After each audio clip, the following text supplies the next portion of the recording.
promised a good one today. I told you a good one today. I'm not kidding. We're going into overtime today, so go ahead and inform your boss. Call in sick, take a long lunch, whatever you need to do. We're going into overtime today. Wow. It's Kitty Pineapple Day here at Nobody Likes Onions. You know, we get into Kitty Pineapple a lot. We play the meme. We do the palate cleanser, but we haven't really focused on Kitty Pineapple too much ever since the steel toe stuff came along. And how could we? There's so much going on. So many villains to track. You know, how could we ever?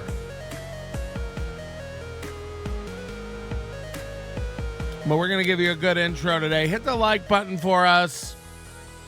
Again, Fearless is taking care of that. And you're taking care of spreading the word, watching the show, telling a friend, jerking off, coming in a bucket, sending it off to a fisherman in Thailand, and having him use it as chum.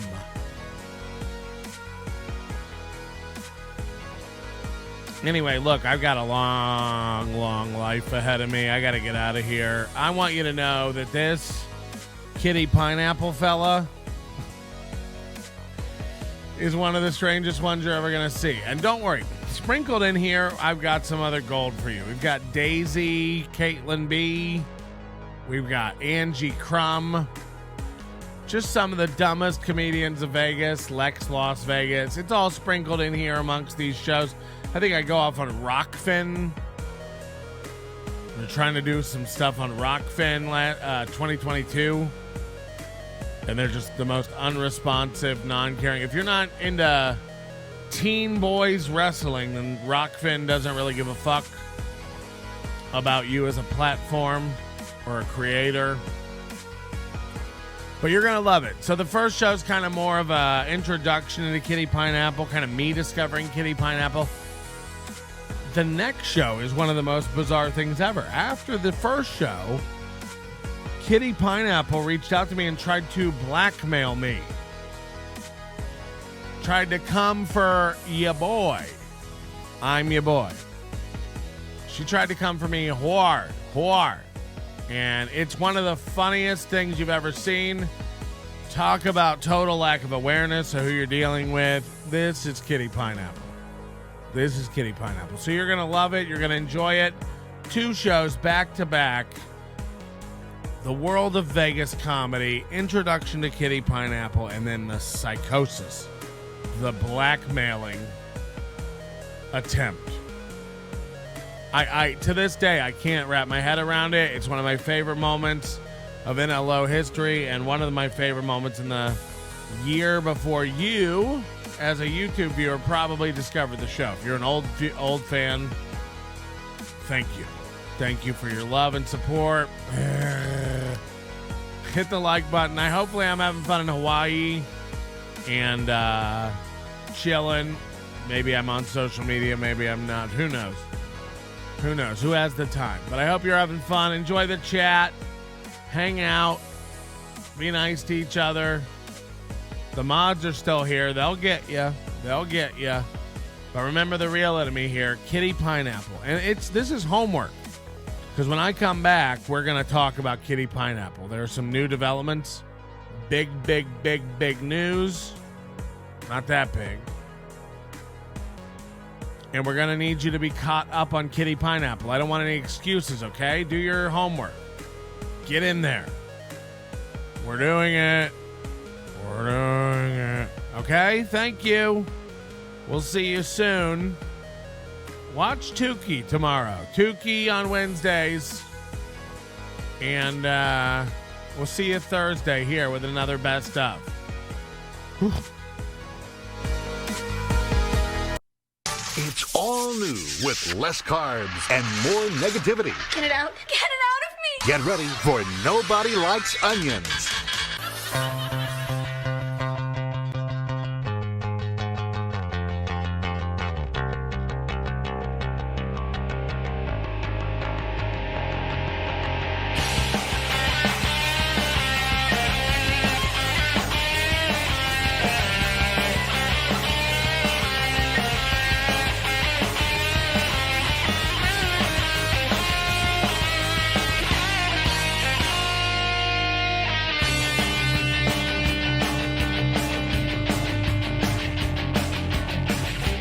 Hi, everybody. Welcome to a very, very, very special. What's today? Monday night show. Ooh, spooky. Welcome to a Monday night show, everybody. I shaved my nipple hair for this. So let's get it popping. I already had a lot of people to talk shit about tonight, but I received the most interesting email hours before tonight's show.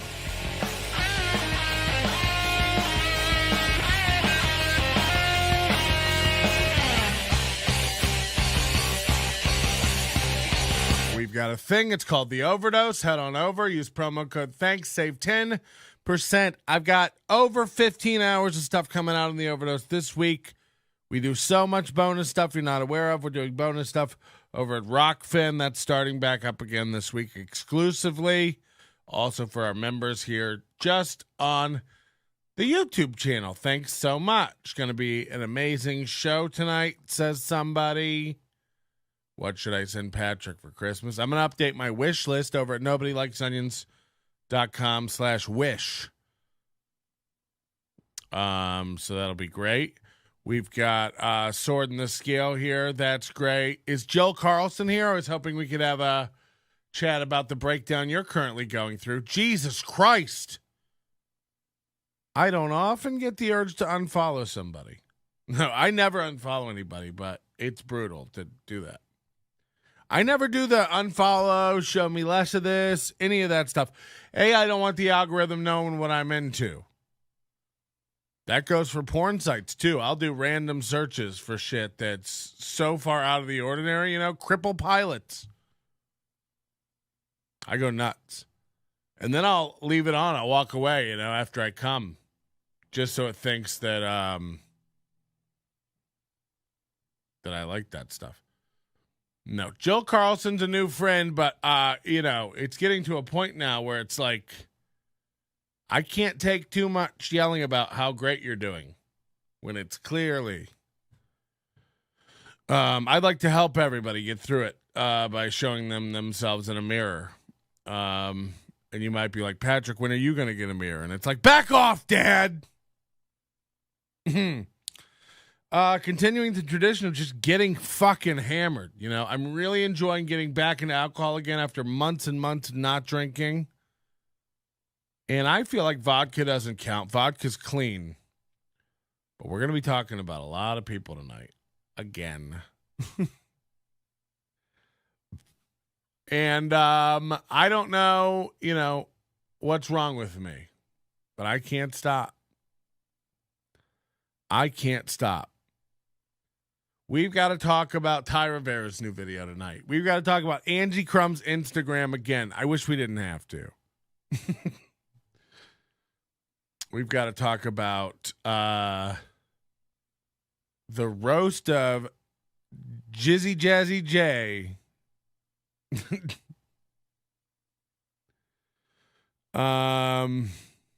We've got to talk about...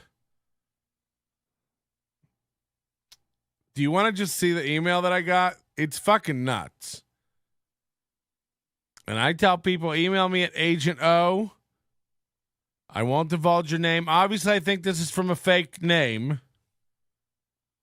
And it's very cryptic. And I want to just go ahead and say, I'm not an expert. This is not my opinion. This is a real email I received hours before tonight's show.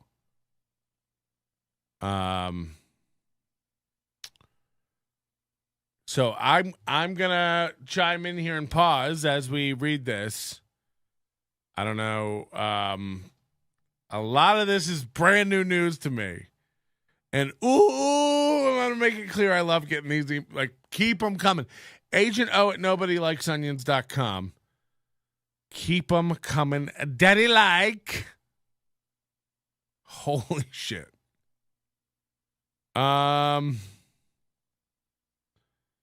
Okay. Can we talk about and call out these other whack-ass comedians in Las Vegas that are taking up space and need to be ran out of town. First of all, we're not running people out of town. We joke about running Ty out of town, but honestly, he's done it 5 times before here, and he'll do it 5 times after Austin. So get over it. Edwin San Juan is old and lazy and doesn't deserve a residency, in my opinion. This is this email I got. I don't know Edwin San Juan. I first seen the guy in the mid-90s when his jokes were funny and fresh. I seen him again in 2003 doing the exact same set. In 2020, I get to Vegas and I see that he has a residency and he's still doing the same set from 28 years ago. It's obvious that he's not interested in changing things up or having a low to mid at best openers who set the bar low for him to follow. Just saying, you never seen or hear of an Alex Ansel or Adam Dominguez opening for him because they're too strong. He needs to go. Now, I'm not going to sit here and let you call Alex Ansel a strong comic, okay? I just ate. So, wow, I don't know. I'm kidding. Alex is in the chat, of course. We love Alex Ansel. Go follow him at, I don't know, probably outside. You can probably catch him. Next bullet in the chat. This is crazy. This is a real email. I'll put up with a lot, but I'm not sitting around while anyone calls Alex Ansel funny. I've had about enough lies on this program for the day. Can we honestly talk about? I love that this person's emailing me like, can we honestly talk about? It's like, yeah, yes. That's all we do around these parts. Lev says, did this show actually start on time? I find that offensive. We start, within 40 minutes. We have a better departure on time ranking than most Delta branches. Alex doesn't appreciate it. Alex, I milk myself to you playing Pokemon Snap. Oh, God. Is he into another game now? Does it count the hours of your life you've wasted too? I loved when you were into that island game where you had to raise your own fruits and grow your own concubines. What was it called? Fantasy Island Nintendo Switch? Anyway, the one where you all had your own island and you grow stuff. And then it would tell you how many thousands of hours you've been playing. I imagine when they were developing that game, they were like, don't put how many thousands of hours they've been playing. It's going to make them realize what a loser they are. And they're going to snap out of it. Animal Crossing. Yeah, that's the one. Little did they know that people would think of it as a score. And they'd be like, I got to rack up. Like a pilot, The second pilot joke of the night. Jesus Christ. Get your type rating already. Am I right? That joke's for 2 listeners.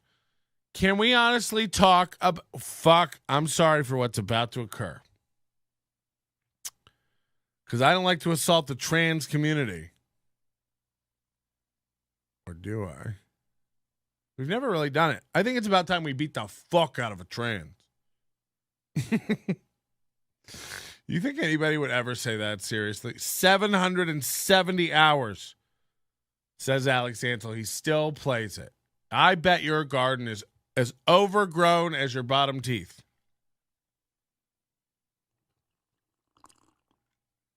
I don't even know what that means, but it's funny. Sometimes as a comic, you just say things, for the funny visual. 770 hours. Oh, congrats, man. Did they mail you a YouTube plaque or something? Can we honestly talk about David Lee, a.k.a. Kitty Pineapple? The dude started out as a male comic, wasn't good. I've never met this person. I saw them at an open mic once and steered clear. Casper,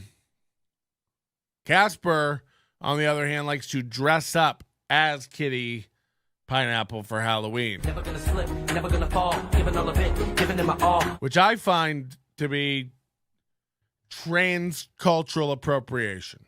It's when you ride a train in a dress. David Lee, a.k.a. Kitty Pineapple, this dude started out as a male comic, wasn't good, so he became a self-righteous bodybuilder, calling any and everybody that didn't lift or share in his extreme ideologies a beta soy boy. Then during the pandemic, in a desperate attempt to stay relevant, created this character of Kitty. Even he didn't think that this character would blow up this big and so quick. So now he writes posts on how he's conflicted on the inner, but wants people to think that he's happy and content on the outside. So everyone is so PC and afraid to call out any trans on their bullshit. They let this guy slide. And in all honesty and reality, it's the same thing as men who compete in sports and fail, but switch genders and all of a sudden they're on the damn Wheaties box. Whoa. Maybe this is Tommy Fenton.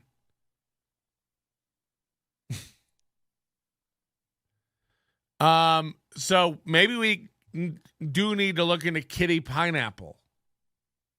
Is this true? Is this a new trans that isn't really a trans? And does she make posts about being conflicted on the inside, but wanting people to think she's happy? He's happy. Is it? What does he go? What does she go by? Wow.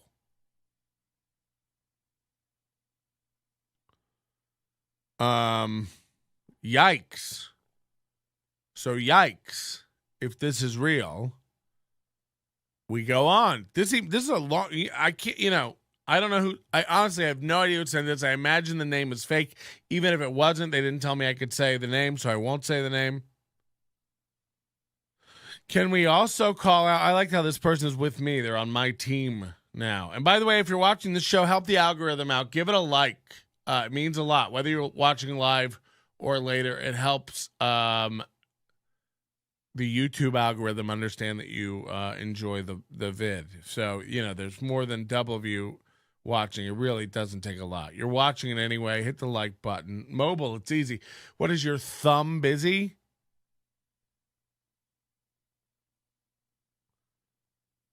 Can we also call out and talk about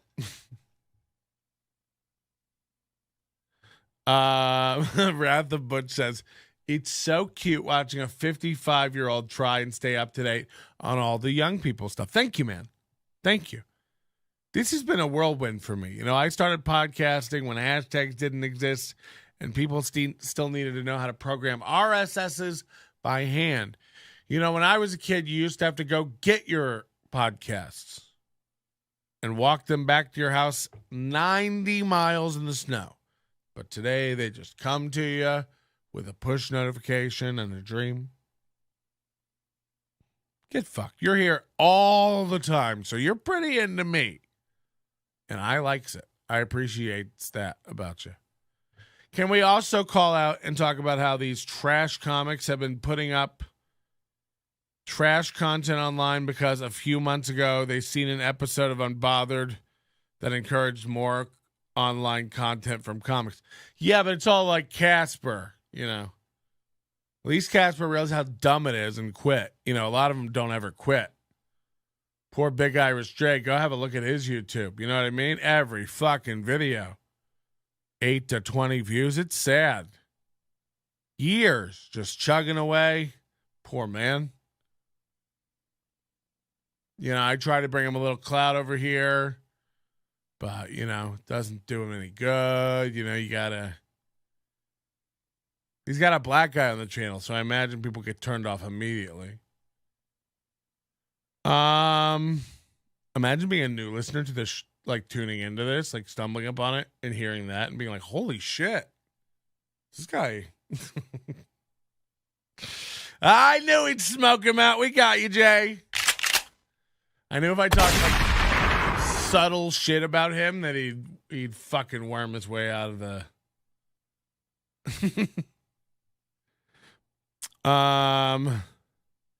Can we also talk about? I remember when the live shows were in the podcast feed the next day, not weeks behind. Hey, it's catching up.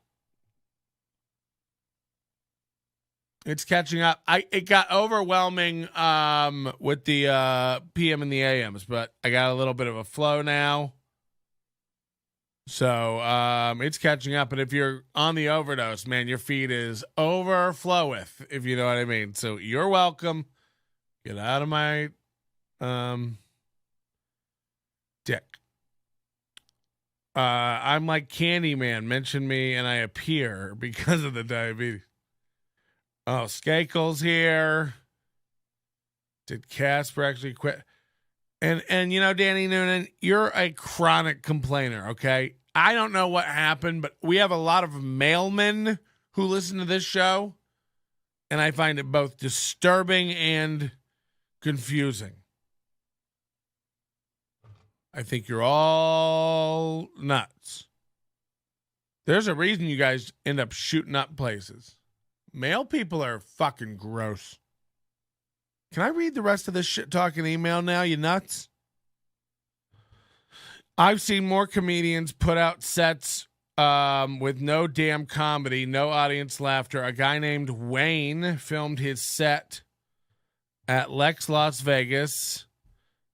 At Las Vegas Live Edwin San Juan show and literally heard the AC unit. It was louder than the audience reacting to his material. Again, proof that the talent like Edwin likes and goes after so he doesn't have to work hard. This open micer, Summer Sinclair, has been making a bad name and fool of herself by thinking she is better and more talented than what she is. Like another Gretchen Bozzart, but less funny and more sad and creepy. My last thing is you. Uh-oh. Instead of seeing people like Trix in his sad one-note comedy, this is not me, Trix. Trix is only funny when he gets laughs imitating his parents' accent. You need to be on the scene more, and I'm not talking about open mics. Why haven't you headlined at Wise Guys is beyond me. But they rather book guys like Jordan Perry, who, and Lindsay Glazer, who, not sure if you will research and call these people out, but it feels like good to get this off my chest when I see bullshit. Keep doing what you're doing, God's work. Whew. Wow. Okay. So we did a whole thing on Lindsay Glazer. Catch up. That's been done. And I don't know if Lindsay Glazer's worthy of being a headliner or not. I've never seen her act. I don't know enough about her. It seems like she works a lot. I don't know Jordan Perry. Jordan Perry put out a special called 30. He turned 30. It was his first time headlining, so he recorded a special. It's recorded on several different camera audio clips, and I made it through almost a minute of it without shutting it off. Sorry, like a special. Stop. Knock it off, everyone. Knock it the fuck off.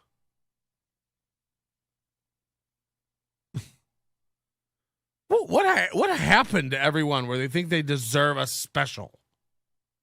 Get fucked.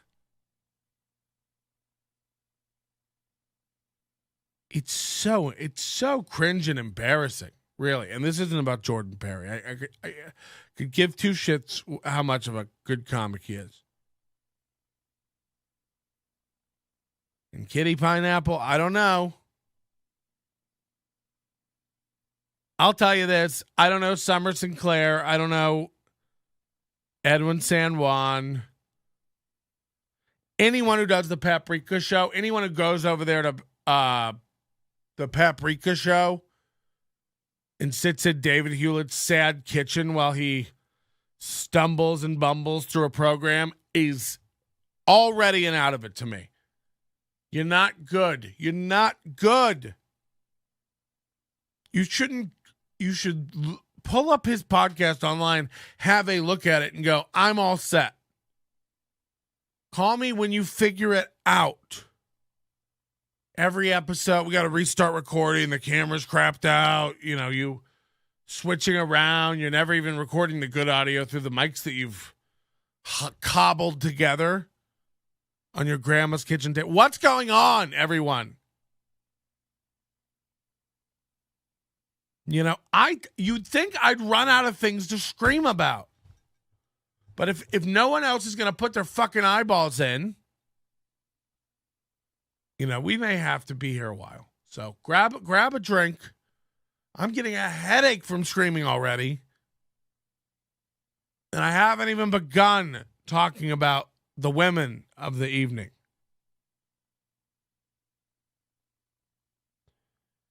I also have a problem with this Rokfin. You know, we may bail on you, Rokfin, if you can't get it together.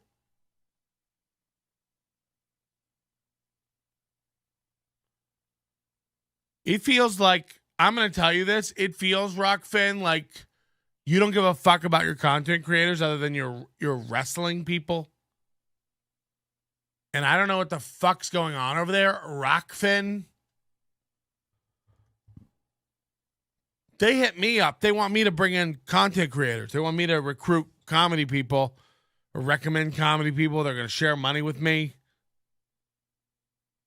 It doesn't feel like you guys care about any content other than collegiate wrestling, which is fucking nuts. Let me tell you the platforms of content the categories of content this platform has. It's like videos, pay-per-view videos, audio podcasts, wrestling rosters, wrestling results. It's like, what? So they get a lot of like sweaty, weird dudes who are into wrestling. And then you go to this is what happens when you go to Rokfin.com not logged in. It tells you who's holding Ray, their crypto token they pay content creators in. Now you can sell it immediately. It's worth over $1. They show you all the Ray holders. And then they have all the collegiate wrestling logos. And then it immediately gets into a sales pitch. Do you want to make content or watch content? So if you want to watch content, you have to go here and click down through like how creators get paid and stuff. And click watch content. Like imagine if you had to do that on YouTube.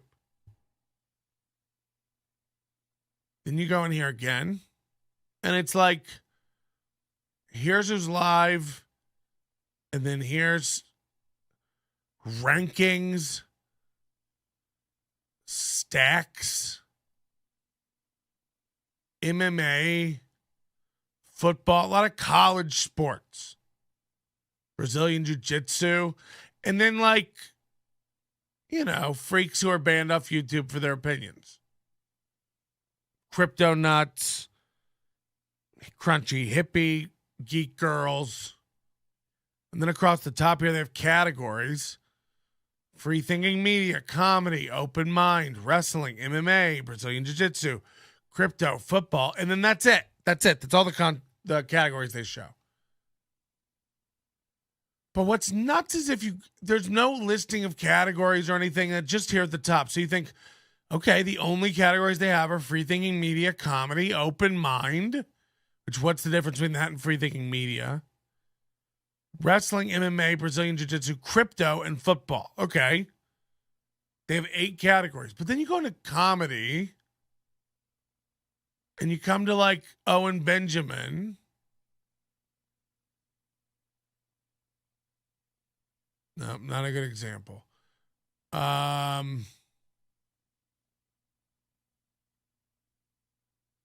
Kayvon, maybe. Please help me, viewers. Put in the comments what this idiot... Nope. Hold on. Sorry. This is going to take a minute. Chrissy Mayer.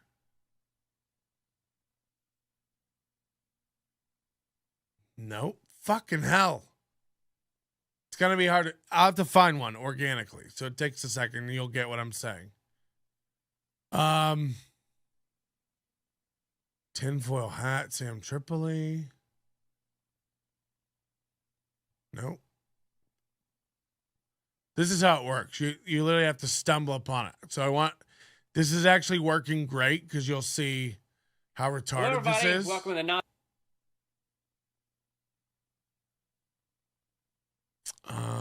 I gotta find somebody new that I don't know. Jimmy Dore. We've got a great guest with us right now. I'm very excited. Oh. I know you're all going, what the fuck are you doing? Watch. Watch how dumb this is. Conspiracy Social Club.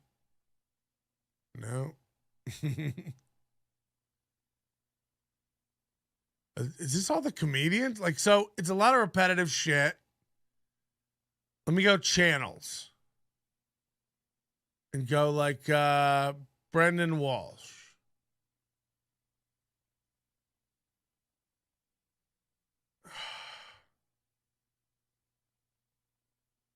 This is so retarded.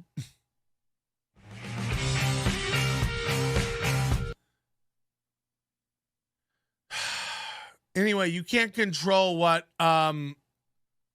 categories you post under. They call them fins. So what I'm trying to show you is you'll click on a comedy video, scroll down, you'll see a new category that video is part of called like political comedy or something like that.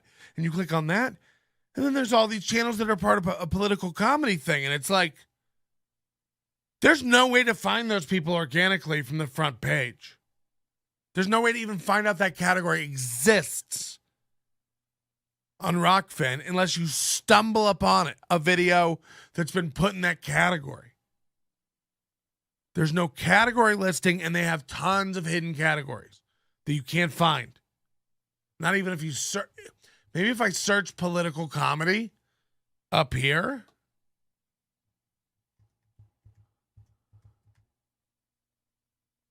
No. Political comedy. What about Ted Alexandra? Hello, everyone, and welcome to yet another. Nope. Fucking hell. So there's literally just the search sucks. There's no way to do it.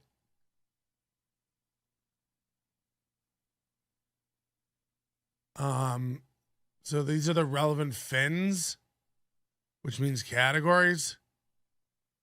And there's like all these hidden Australian ones. industries are doing it tough, especially small businesses. So it's just weird.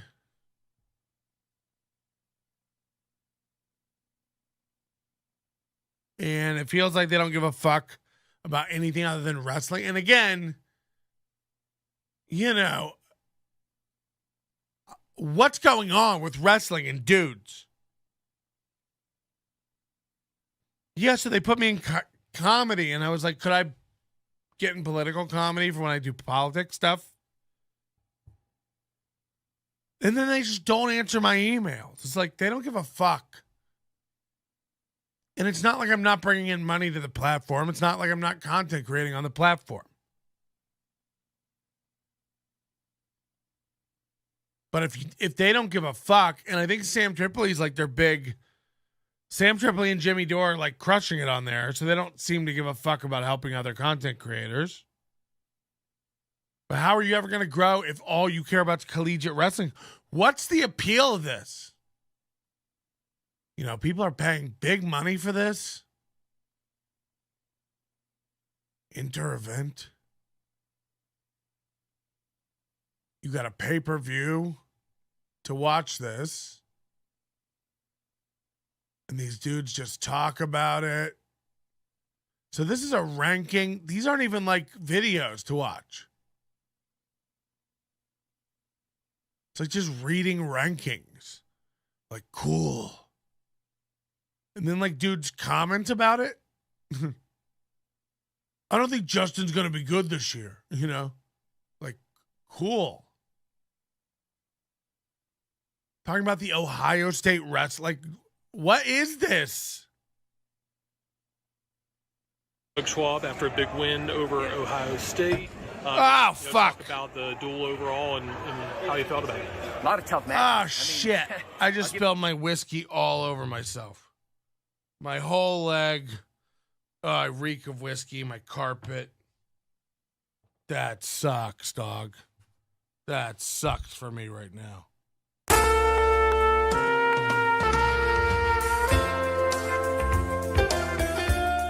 Apologies for that. Oh, God, we've got to pour a whole new one now. Jesus, Christmas. Happy Christmas, everybody. I hope you and your family are healthy and happy and having a good time. And remember, a lot of times we watch people on here and make fun of them. It's all in good spirits. We don't wish anybody bad health or except for those that we do. And we don't talk about it. We don't rub it in. I don't get the wrestling. And look, you want to be into wrestling, fuck you. Be into wrestling. That's fine. But don't pretend like you want to have comedians and comedy content on your thing and then gear all towards wrestling. And again, that landing page, if you're not logged in and you go to rokfin.com, ROKFIN.com, and it's just like watch content or make content. It's like, who are you? Who's your customer? Stop pitching me your crypto coin on the front page. It looks scammy. George says, who has carpet? Look, not all of us live in homes that were built 130 years ago by a witch in New England. Okay? It's called a studio. You have to have carpet in a studio. Again, I'll handle all the stuff, guy. Why don't you sit back and relax? Matter of fact, fold your keyboard up into whatever fucking hellhole it came from. Stay away from wrestling. That's what I say. What is this dude talking about? Tough win after the lineup bumps at the collegiate duels. Like, what? Men are into this. Coach Kevin Dresser after a big win over Cornell. Coach Kevin Dresser, as if we, thoughts on day one. I gotta get drunk now. Well, we did a great job, I thought, against Oregon State, and I've been coaching a while now, and that dual meet there against Cornell might rank right up there as one of the overall team efforts from 9 guys. Our heavyweight Sam Schuyler strained a bicep in the first. Like, should old men, at the end of their days, at the end of their ropes, at the end of their times, should old men be worrying about and offering advice on how young boys bend?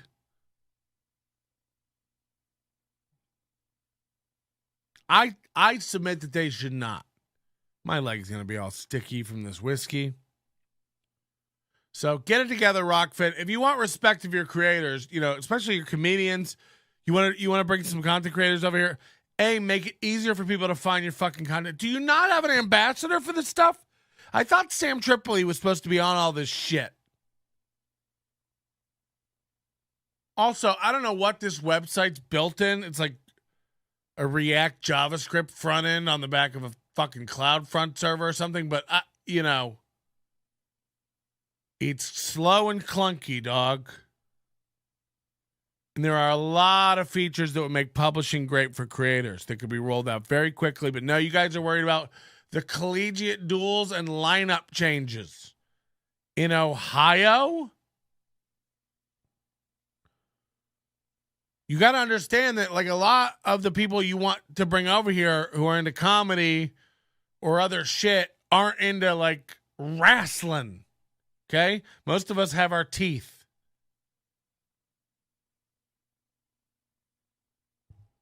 So I don't know. J-Rock Gnome saying says, boo. Yeah, that's what I'm saying, J-Rock. Cool name, too, you know. Where do we start tonight? Angie Crumb Shots over on social medias. A lot of very crazy, cringe new posts from her. Might be a nice place to start tonight. Saw her at the Laugh After Dark Christmas party, and just I actually was taken back by how hot she is. Like, if I was single, I'd actually probably try to smash. You know what I mean? Cool.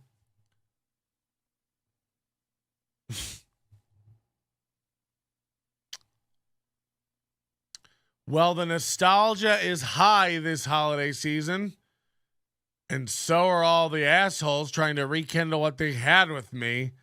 Ha ha, it's a bit much this year. I'm not interested in any one of you. It's a broken record, ...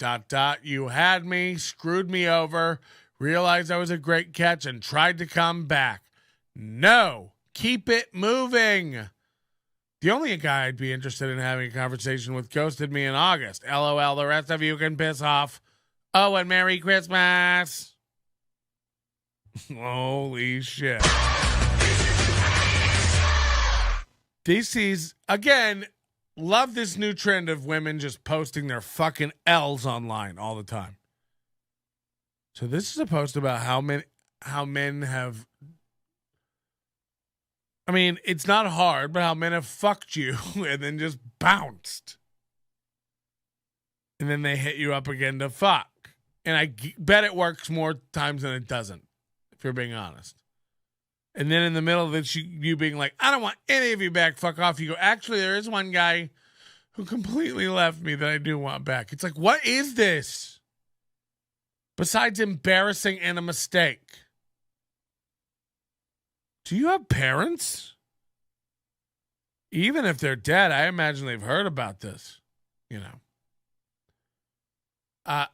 Knock it off. Angie, I mean, look, I don't know you, and this is very, very petty and mean. Knock this shit off, though. Who do you think this makes look bad? Them? Ugh. They're not blocked. You fuck all these dudes. You want one back. You're not. I told you guys the kind of photos she posts. I mean, look at this. A few from Thursday, we were dancing, kinda. Just the blurriest photos you've ever... I don't know what model camera could even make this happen. But again, so many great shots. She had to post all 9 of them, even though it would take AI to detect differences in them.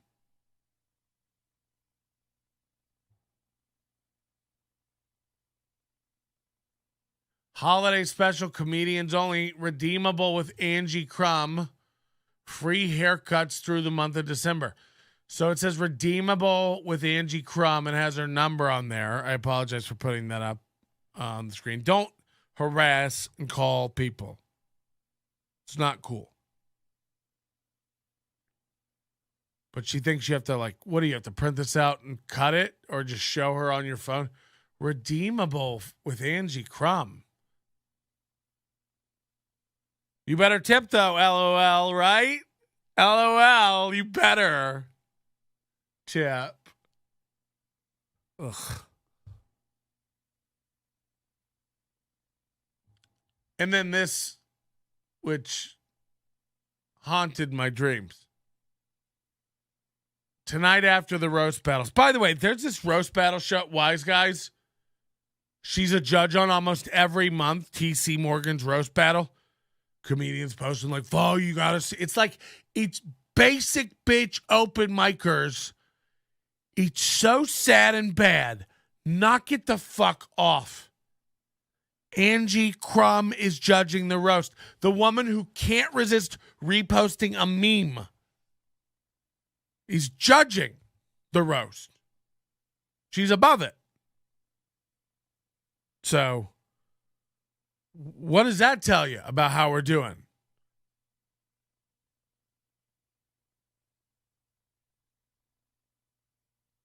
The roast. It's T.C. Morgan and Angie Crumb. If you're down there, you're a loser. Sorry, wise guys. Figure it out. By the way, the less and less respect I get, the more people send me things and I dive into LA comedy. Holy fuck.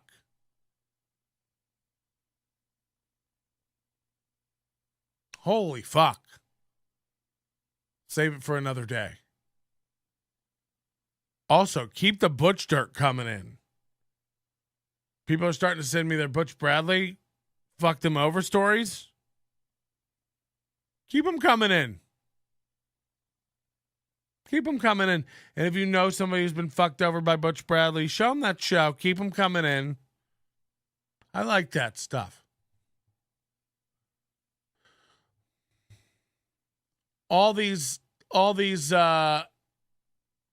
flyers are made by people without eyeballs, I'm convinced. Roastmaster Diaz Mackey. Go on. The roast of Caitlin Daisy B.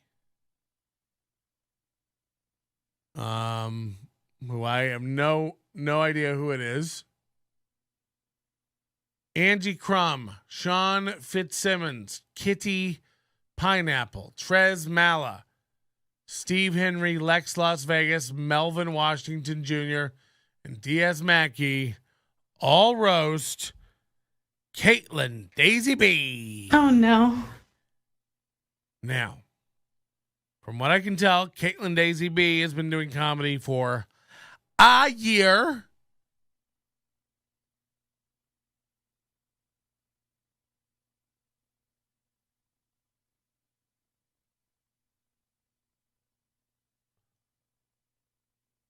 Are all of you living on another plane of existence than me?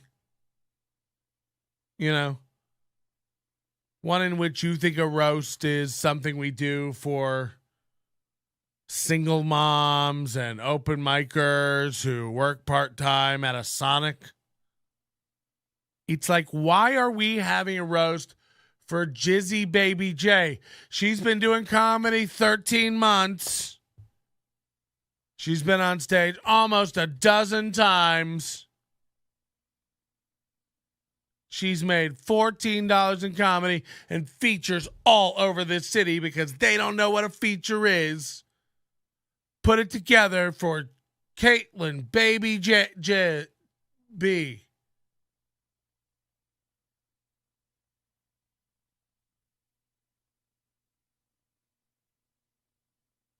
This is more of an indictment of this comedy community than Caitlin Jazzy Jeff. Now, I'm also 100% convinced she's awful. But without even knowing that, this community really needs to wake the fuck up. Knock it off. There are maybe 10 headliners in this city.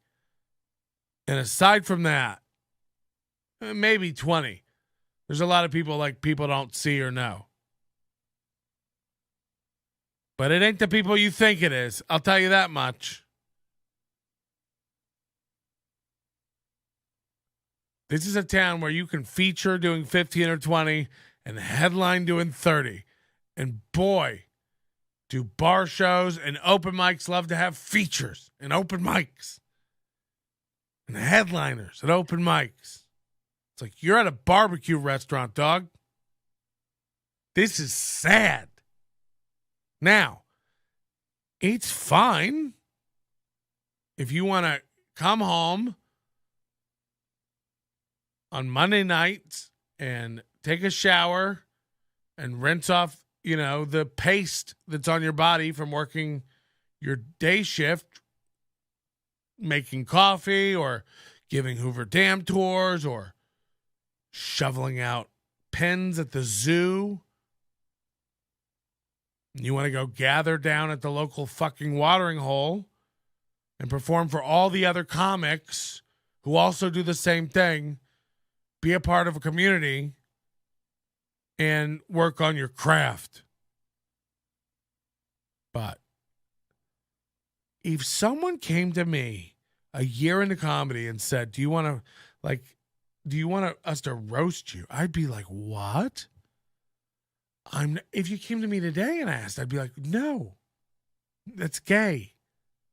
I'm nobody. I don't deserve that. This is a time-honored tradition. But not anymore. You're an open micer. You got business cards and a website now.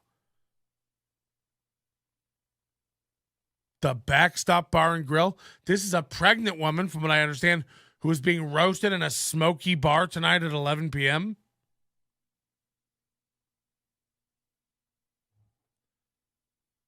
Honest question, how do you tell a comedian they are funny without being labeled a hater or a snowflake? You can't.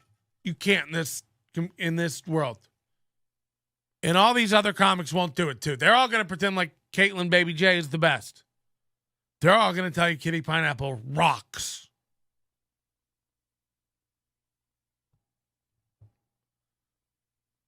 I have a feeling Kitty Pineapple sucks.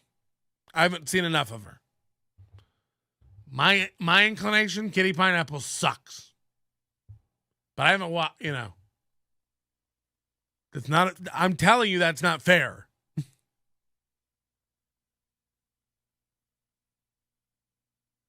I had a conversation with a booker about Kitty Pineapple, and they told me she's the funniest one of them.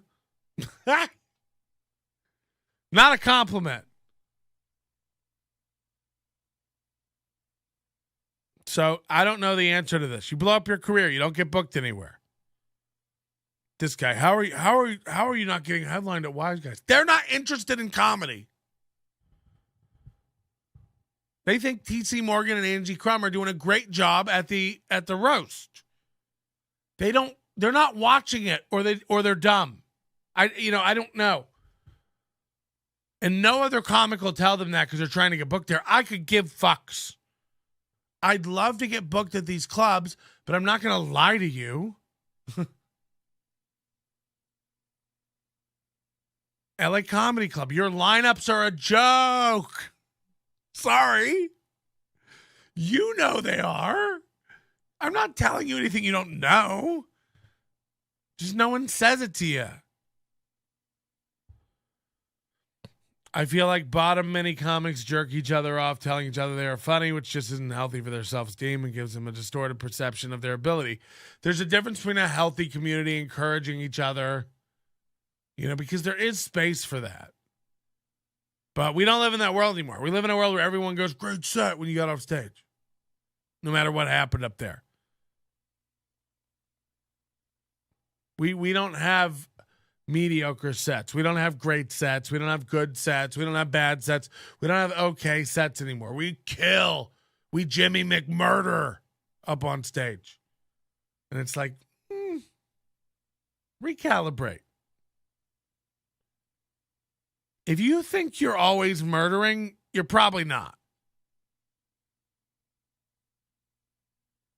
And by the way, there's a difference between healthy confidence and just being an insane, out of it, delusional person. It's like Casper thought he was an amazing rapper. You saw the bravado, you saw the confidence, you saw the way he talked to people, got in their fucking faces. That's confidence. He thought he was fucking great when he was rapping. It was dog shit.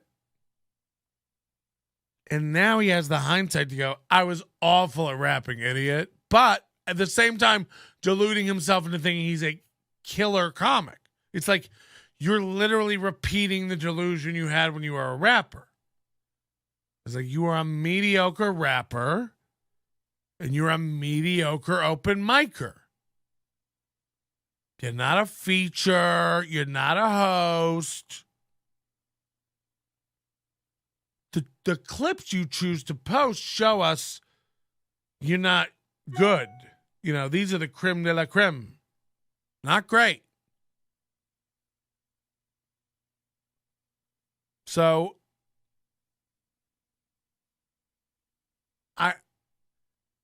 I don't know what inspires the roast of Caitlin Daisy B. But fuck, does she need to get roasted? She's been on the scene for a year, guys. Classic Caitlin Daisy B. So I was like, who's Caitlin Daisy B? Go to the YouTube. Search for Caitlin Daisy B. 38 subscribers. 35, sorry. 35 subs.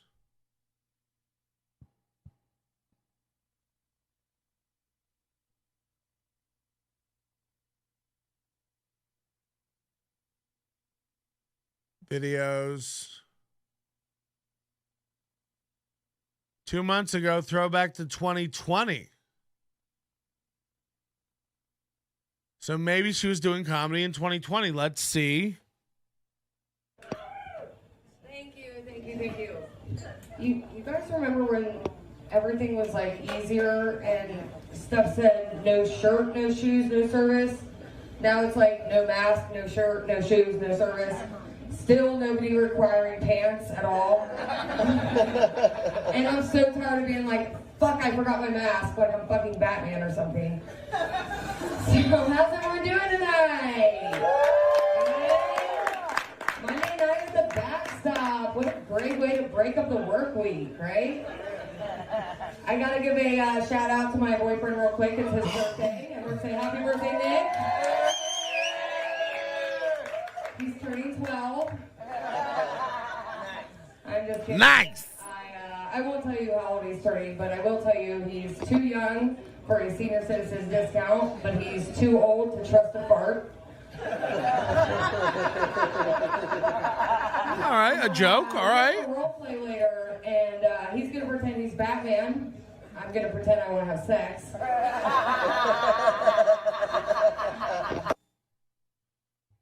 Okay.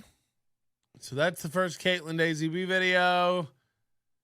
But see, this one says a year ago, her second time on stage. So maybe she only went up once in 2020. No, we do have a special treat for you guys before we bring on the feature comedian, everybody. This is only her second time doing it. So this is the Backstop Bar and Grill. It's a smoky bar out in Boulder City, way out of town.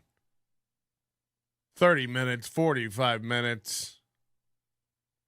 It's rowdy and loud. No one's paying attention to the show. This is the host of the show who they like and respect, but they're still not listening. Wait till she gets up and you hear the clanking around and comics chattering. It's the same as just like, what's the point of these shows? What do you get out of doing this show? I worked with Manny, the guy who runs this forever ago. He probably has no idea who I am, but he hosted when I was headlining LA Comedy Club years ago. I met him. And I don't think he does any other shows. I think he just runs this show. But that's what a lot of these guys do. And it's like, again, it's your scene.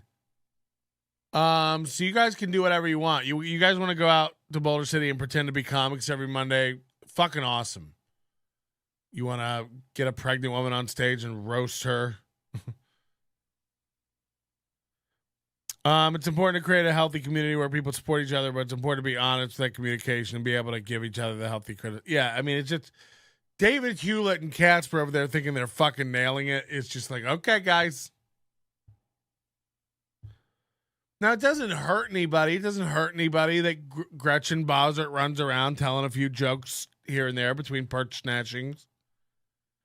Doesn't hurt anybody that 9 guys take their shirt off at the open mics every night. It's just like, But, you know, if we're all going to sit here and pretend that TC Morgan and Angie Crumb, TC Area 52 Morgan and Angie, can't believe I fucked that guy. Don't say I fucked that guy, Crumb. Are like the best we can do in this town for roast. It's like, fine. Your club deserves to go under. You deserve to fail. If you want to headline people who do well at the open mic, if that's your model, that one weekend Pauly Shore's headlining at your club, and the next week it's like a guy who's never headlined. It's like,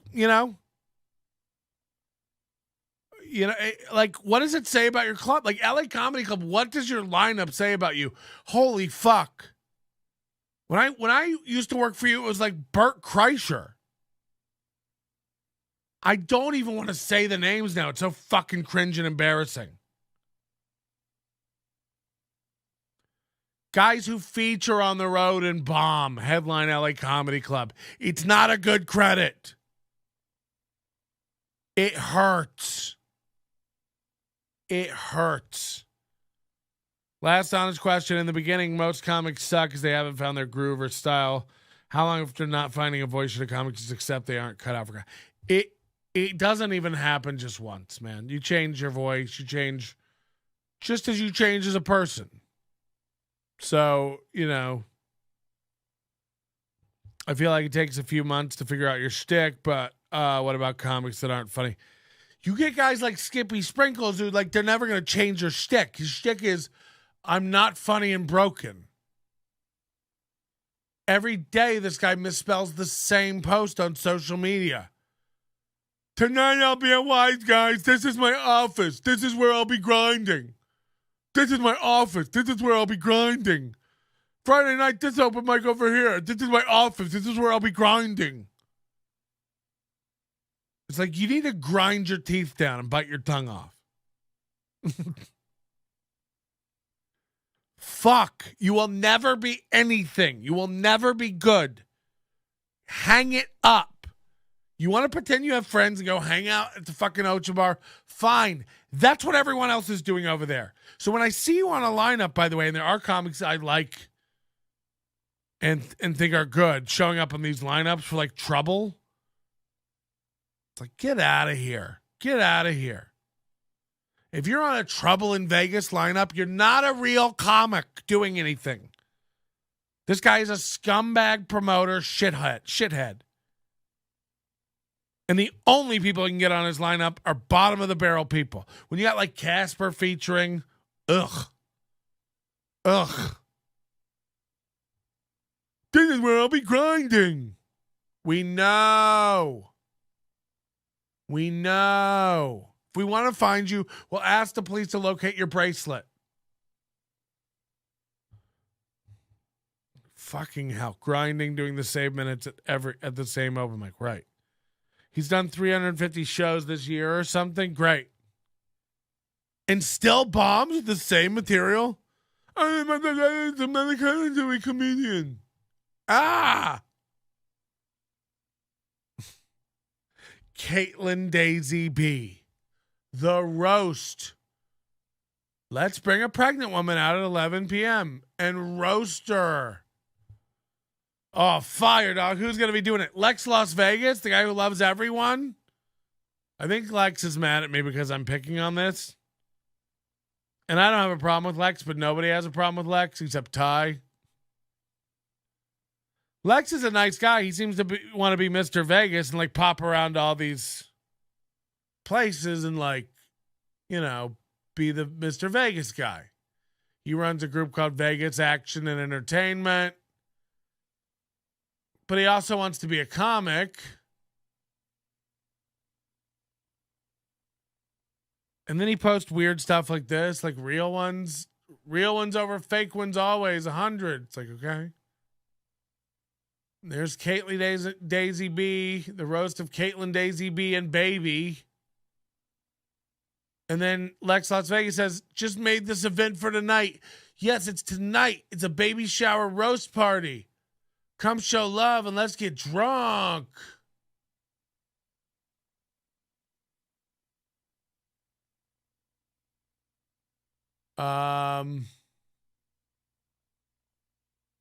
Booze Day Tuesdays.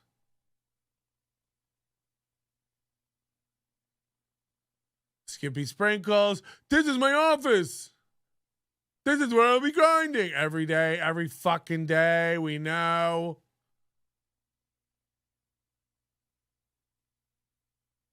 And Lex Las Vegas, like next Monday, we'll be roasting our pregnant sister, Daisy B Comedy. This is going to be hilarious. Don't miss it. Carpool, plan for a ride. It's going to be legendary. It isn't. No one knows who this is. No one.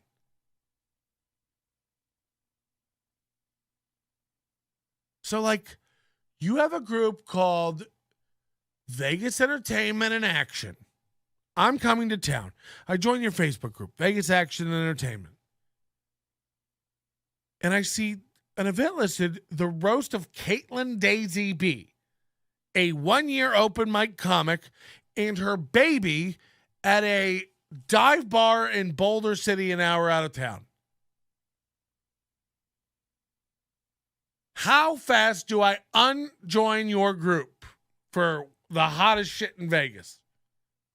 It's like all your things, and no offense, are like Buck's Tavern, Caitlin Daisy B's Roast, Angie Crumb at the Sapphire Strip Club doing comedy on a Thursday night. It's like these are garbage events. These are like Trouble in Vegas trying to get people down to the Artisan. This is garbage. It's garbage.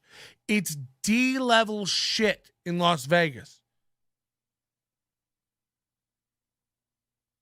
That Buck's Tavern gig is good from what I hear. Locals come out. It's a great gig. A lot of my friends headline it. I'm not putting the gig down. I actually hear that's a great gig. Backstop is a different animal altogether. But my point is, if you're going, the roast of Caitlin Daisy B is going to be legendary. We can't talk anymore. I don't trust you anymore.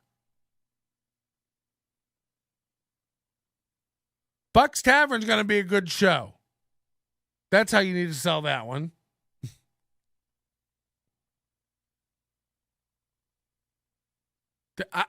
I don't. Do you guys understand what I'm saying? Everything can't be killing. Everything can't be legendary. Everything can't be awesome.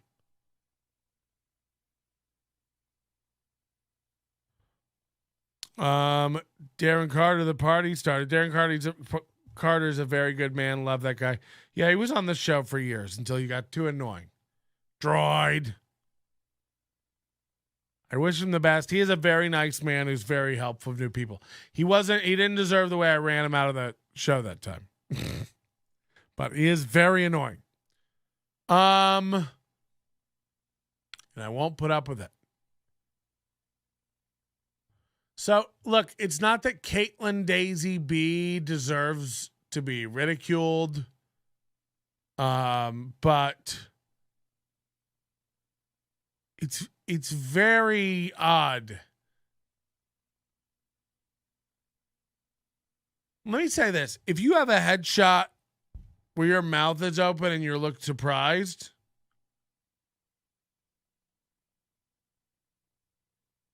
I don't want to talk to you at a party.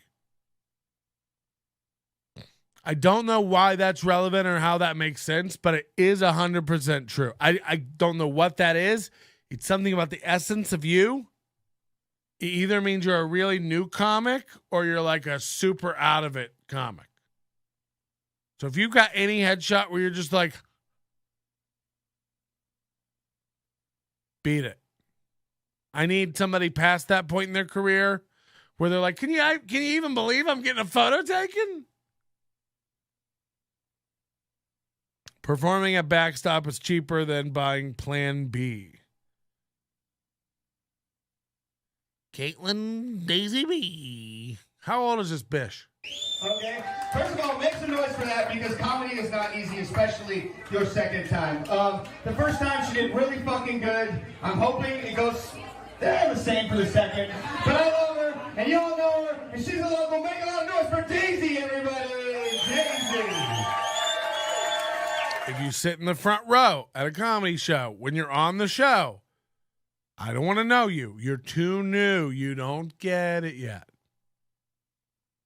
These are just rules I'm coming up with as we go.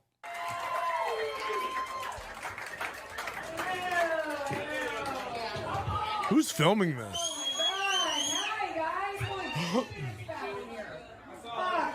Everyone's just talking. No one's. How you guys doing?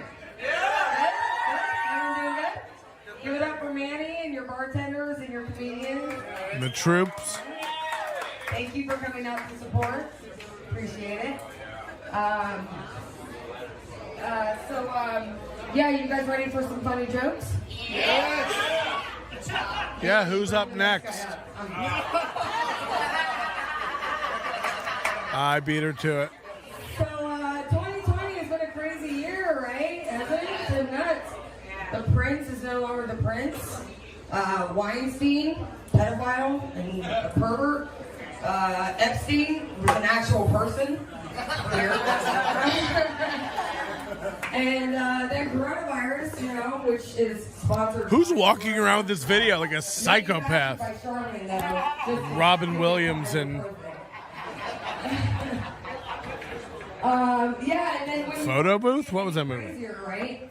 Carol motherfucking Baskin. She's just naming Netflix shows and current events. Caitlin, baby. Yeah, March was a long couple years, but we made it through it. And congratulations to everyone who knew it was a Monday, because honestly, I thought it was Blur's Day of the 18th of September. Holy shit. She is a natural. Quarantine. I thought it was Blur's Day, the 18th of September. Oh, shit.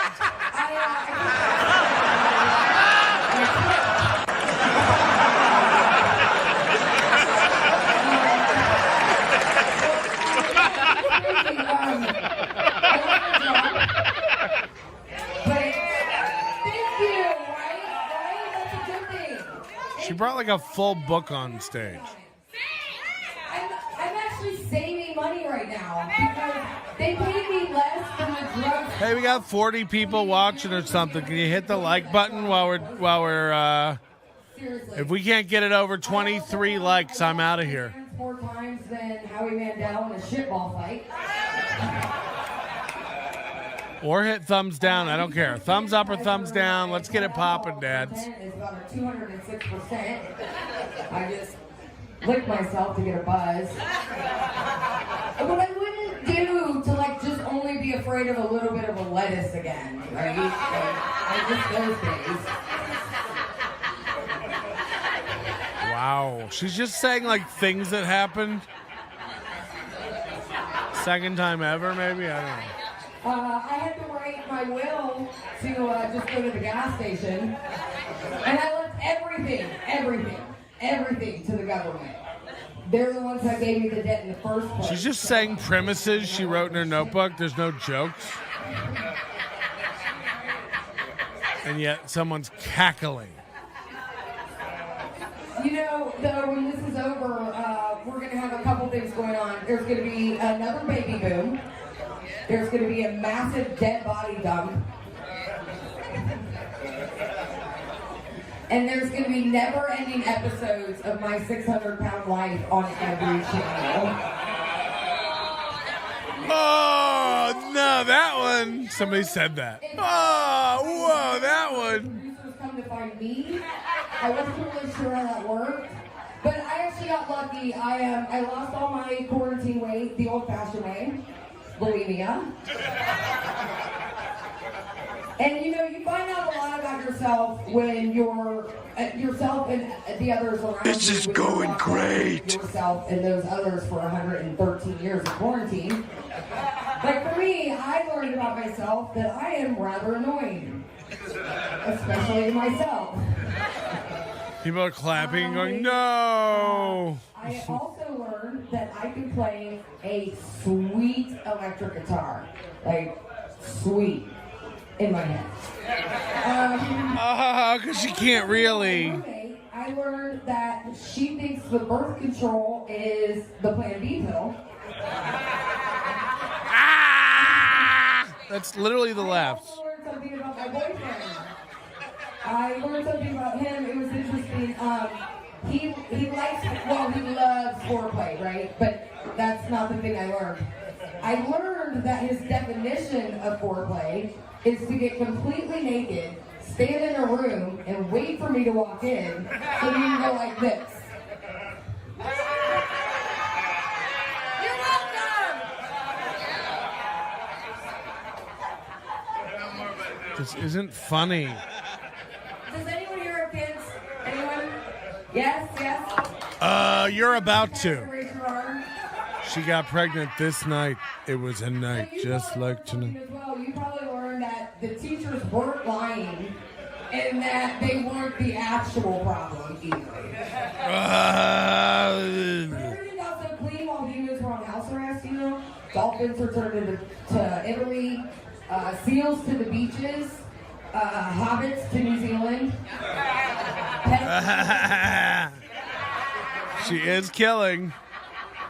But now we have all this looting and things going on, and you know, the peaceful protests, those are great. We got shit we got to accomplish, right? But the looting, it's crazy. However, the electronic upgrades, you just cannot beat those prices. And I see no one in here is wearing a mask, right? Nobody. So, since I hear... We all going to make beans. We're clean! Don't worry about that dead body floating over there. You don't know what comedy is, Kyle? So since sunlight and alcohol kills coronavirus, and you guys aren't wearing any masks, I figured I'll be in my backyard naked and drunk, just for the sake of safety and science, you know? What's your address? Get it? I'm a pig. Is that my time to go? All right, it's my time to go. I gotta get out. Thank you. So I get it, man. You know, she's new. She's fucking hilarious, an amazing joke writer. She's got the fundamentals down pat. Why wouldn't it be time to roast her and immortalize her in the halls of backstop comedy? You know, I want everyone to slowly start carving into their wrists. So the idea of you go back past a year ago, her whole YouTube is like her son in the pool and on the diving board. And then I saw something interesting. You go back 8 years, she's one of these loony broads posting chemtrail videos from jets. Chemtrails over Canal, Winchester, Ohio. She's Rush Limbaugh, AM radio, chemtrail nut. Chemtrails.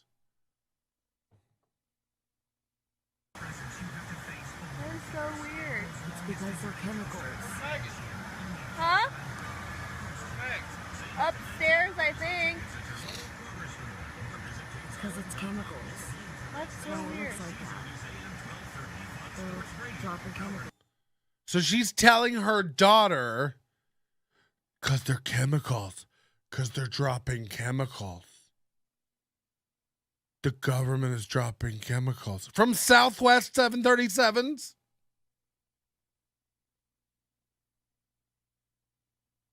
I mean, it's unreal. Imagine.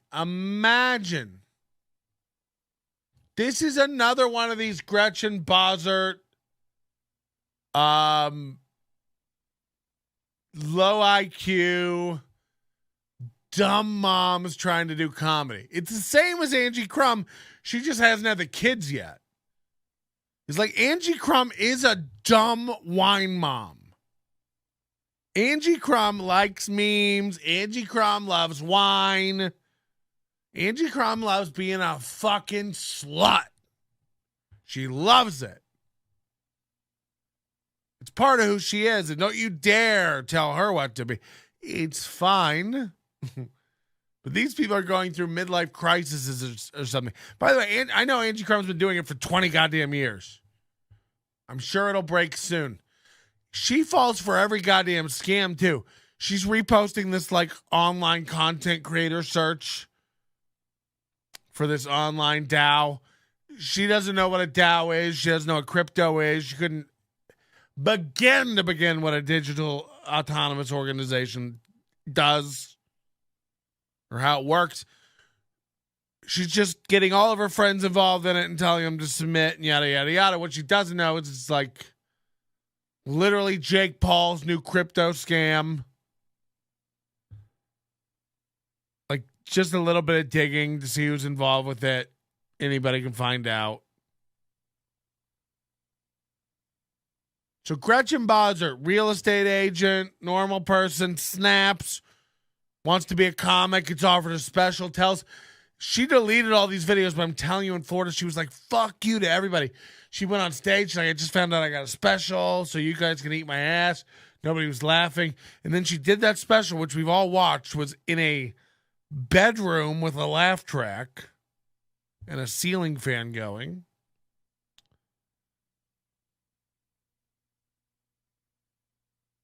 And then we got Caitlin Daisy B. And again, you know, I blame everyone around her putting this project together. It's why when anyone approaches me about doing anything in Las Vegas, I almost have to laugh. It's like there's so little people here who are capable of any. Like, what do you? That guy David Hewlett thinks he has a really good podcast going over there, the Paprika Show. It could pop at any minute. He's been doing it for years. It's garbage. Imagine him inviting you on that and you being like, fuck yeah, I guess I'll go on it. Ty Rivera went on it and knew. Ty Rivera has a little bit of awareness. He knew how cringe it was. Casper and Caitlin Daisy B go over there and do that show. They think it's great. So happy to be here, part of the community. Lex Las Vegas thinks it's cool to go to the Paprika Show because he likes to get along with everybody. And David Hewlett's a guy who runs a show. These are... It's all garbage. It's trimmings. It's grist for the mill. It's your community, but you know, you can edit it. You don't have to just let it grow skin tags.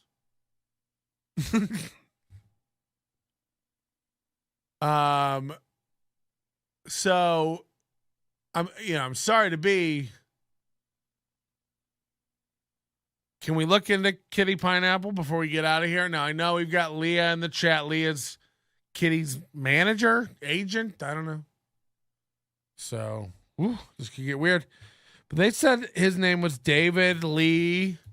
I'm interested in that first to find out where we started, how this started. Documentary with David Lee, 94 views. Okay. My parents told me, get good grades so you can go to college, go to good college. And then when you get to good college, get good grades so you can get a degree and then work in whatever you got your degree in. So he's Hawaiian. She's Hawaiian. He's designing from Hawaii Island 9. They call Las Vegas the 9th island. We have a pretty large Hawaiian community here. They call Las Vegas the 9th island of Hawaii because so many Hawaiians live here. So many Hawaiians travel here back and forth to Hawaii directly to Las Vegas. It's a thing. It just is. I think most of the people, most of like the Asian people I know in Las Vegas. Wait, are Hawaiian people Asian? That's a good. I mean, they're technically not. It's America. but really it's just like Filipino light, right? Like pineapple and pigs and nurses. We get it. No, but that's a good question. I feel like Hawaiians should get full immunity into the Asian category because they rise right to the top of it. Aside from being gigantic racists, Hawaiians are really cool people. They are super racist, very, very, very racist. But other than that, they're dope. 2016 happens. That never happens. You don't just graduate from college and then get into the field that you want to do, let alone be a producer right off the bat. That never happens. But it fucking happened. This is a documentary made by someone named Zero Progression Films with 22 subscribers. Imagine Caitlin Daisy B putting you to shame with subscribers. Oh, hold on. We got Leah. So she's not Hawaiian, Filipino, and Chinese. Not all people from Hawaii are Hawaiian. It's weird. I felt Filipino. That's why I said that. No, yeah, of course not all people from Hawaii are Hawaiian. I'm not trying to be. You know this is a comedy show, Leah. I have to be a little fucking off the cuff with it.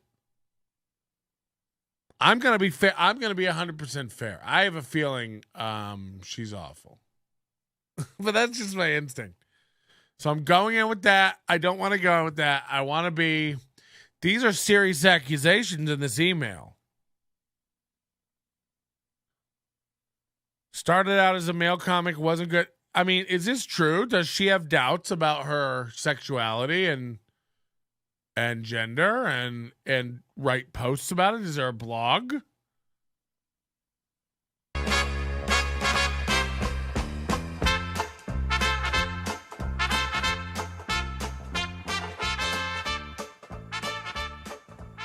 Photoshopping a lot. My name is David Lee Polga. A lot of people know me as David Lee. My job here is I'm a content producer, editor. I'll tell you this. You know how when celebrities or notable politicians and stuff get old, the news agencies will pre-write their obituaries, like kind of have them ready to go. So they can just like punch them up real quick with the latest stuff and hit publish.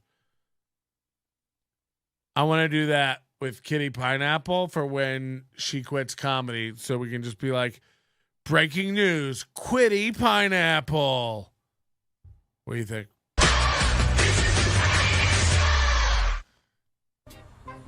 Camera operator. I'm a lot of things. Call me a producer, though. I went in for an interview. They brought me on as an intern. And it wasn't for any kind of credit at all. 2 months later, they asked me if I wanted a job. You know, I've listened to enough Loveline where I feel like this is no confidence, low confidence. And if he was on the phone with Adam Carolla and Dr. Drew on Loveline, they'd say that he had been sexually assaulted as a child. They can tell over the phone with people's voices when they've been touched. It has a quality to it, and if you listen to enough of it, you can start picking it up. It's this quiet, understated, sometimes vocal fry.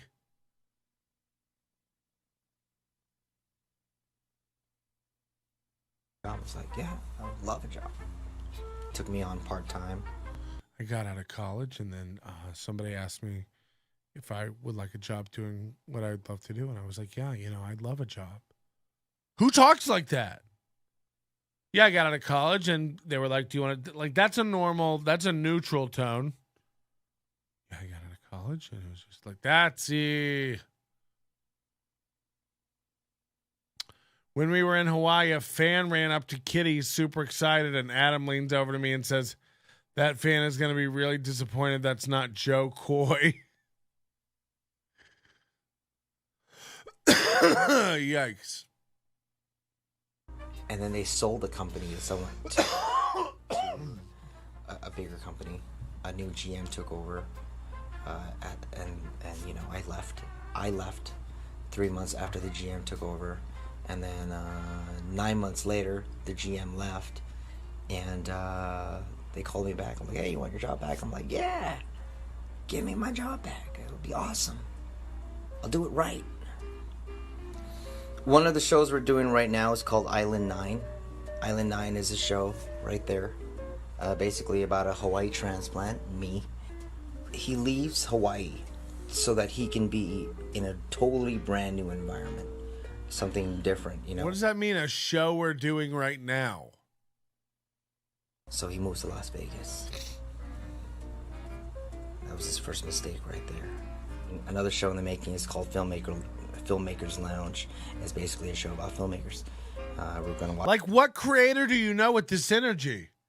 Yeah, another project we're doing right now is called Filmmakers Lounge, where we one thing I'm doing right now is called Island 9. It's about a guy who is a transplant and has to go to Las Vegas. It's like, we're rolling now. This is on. How old is this guy? Yeah, I mean, Kyle Anderson says, get this man in the pitch room. Imagine Don Draper, but this time, like, yes. Even this guy fucking hates his own ideas. This guy's bored with himself. Watch their film and then cut the commercial. I'd fucking transition to get away from this dope too. Jesus fucking Christ. Watch the film again with some commentary. This job really does allow me to do stand-up comedy. In fact, I'm producing a show called That LV Comic Life. So even more so, I get to do comedy and get paid to produce that show. So I'm getting, if I'm booked to do a show and we're shooting it for the show, I'm getting paid for the show and for the television show at the same time. So it works perfectly. It's one of I'm also like so sick of these comics acting like they make money from comedy. It's like, do you think we all don't know how it works? Okay. Yeah, it's great. I'm getting paid for everything. Okay. One of the things I'm passionate about pursuing and producing, because it's something I've been doing for the last 10 years. What's up? Yeah! Oh, my goodness. Well, what's up, Jared? How you guys doing? Great. Okay, my jokes are a little bit different.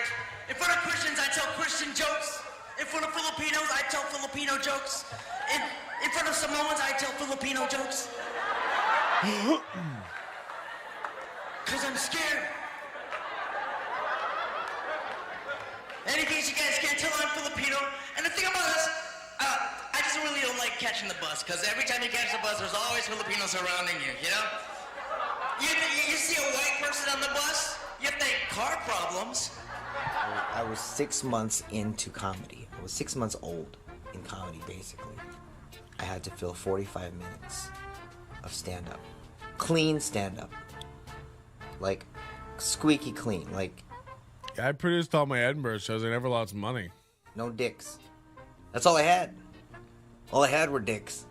Dick jokes. All I had were dick jokes and sex jokes. After 3 minutes of I never lost money until I handed it off to someone else, I should say. I guess technically I made money, but from all the way in the back. I was like, wait, it's coming. I wasn't talking about a penis either. I was talking about the joke. It was on its way, and then it was bad. It was. Was he gay before he transitioned? Horrible. That was my first learning experience. You cannot do 45 minutes when you're 6 months old. 6 months old. in comedy. But again, like like every guy here who's been doing comedy 6 months takes 45-minute gigs all the time, and they get paid for it. And they book them again and again. They love it. You get headline wise guys. Reasons why I went to school is because when I was living in Colorado Springs, I was a dishwasher. I was a dishwasher for. He's got a wedding ring on. Is this guy married? Is he straight married or gay married? What's going on? And I had gone on several tours already. In fact, I had gone on my biggest tour, like 5 different states. I forget. Again, you know, these guys talking about tours.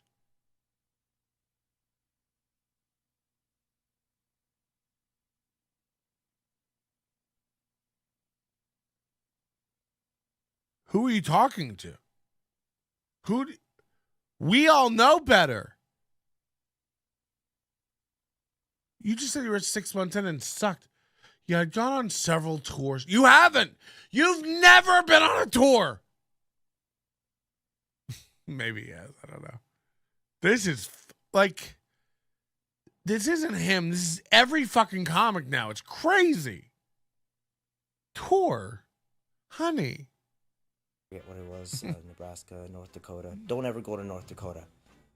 Don't go there. There's nothing. I did the tour. I thought there was a tour. I had a lot of fun. I had a blast.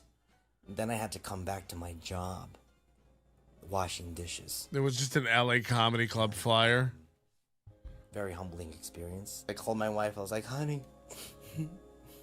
Right. What did you think it was? Like, these guys, again, go out on a tour of North Dakota where they admit there's nothing there. And again, you didn't make money.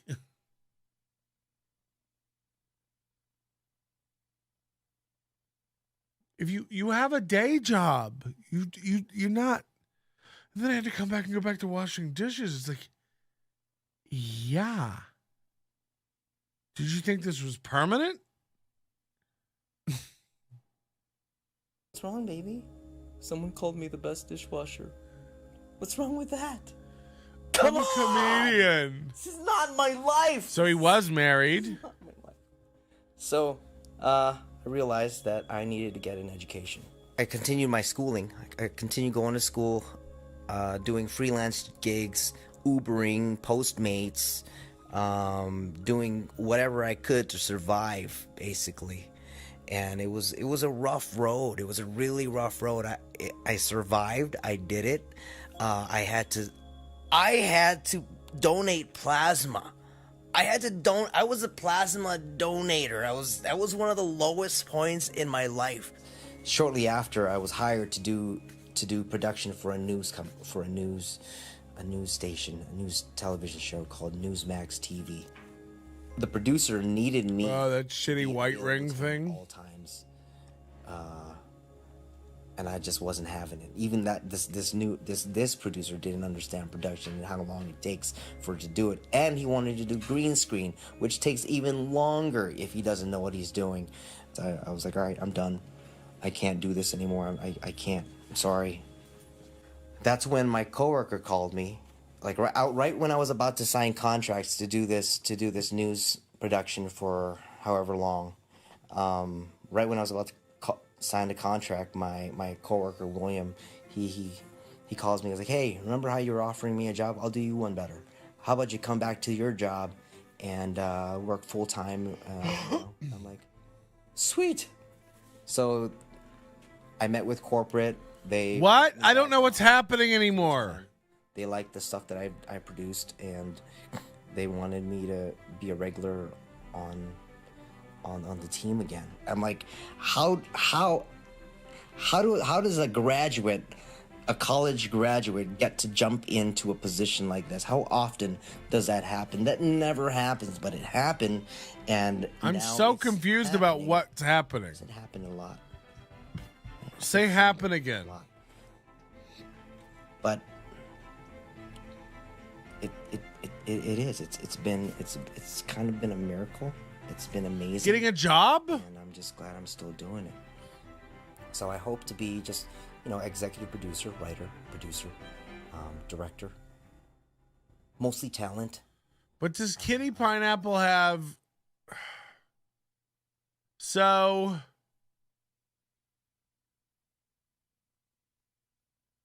it's kind of been scrubbed a bit. There's not a lot of David Lee comedy. Jokesters Comedy Club. Right, who here's been to Hawaii? Make some noise. Very cool. Who here's not been to Hawaii? Make some noise. All right, that's weird. I don't know why you're happy. So this is clearly a made-up voice. We just heard him talking for real. So he has a history of doing characters on stage. It's not looking good for the trans. This is 3 years ago. Who hasn't been to Hawaii? Make some noise. I'll tell you one thing. If you guys haven't been to Hawaii, don't go to the ghetto. I know that sounds pretty self-explanatory. I was in Hawaii in the ghetto in traffic. I forgot I was in the ghetto. I got mad. I was like, hey! Move! The person came out of their car. Brother, you yelling at me? No. I speak cow. I said move. Yikes. Brother, yell at me one more time, I'm gonna punch you in the face, bro. I'm gonna punch you! And then her husband came out the car.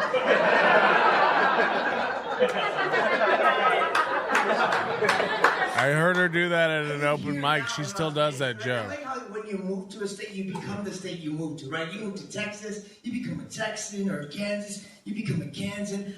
So this is 3 years ago, a joke she was doing as a man. I heard her do this joke at an open mic. By the way, you get 3 minutes, and you're doing like this years-old joke at an open mic.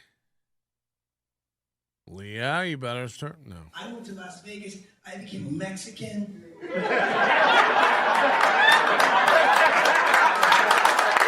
All these guys, like, enough with the racial, like, this isn't even about you.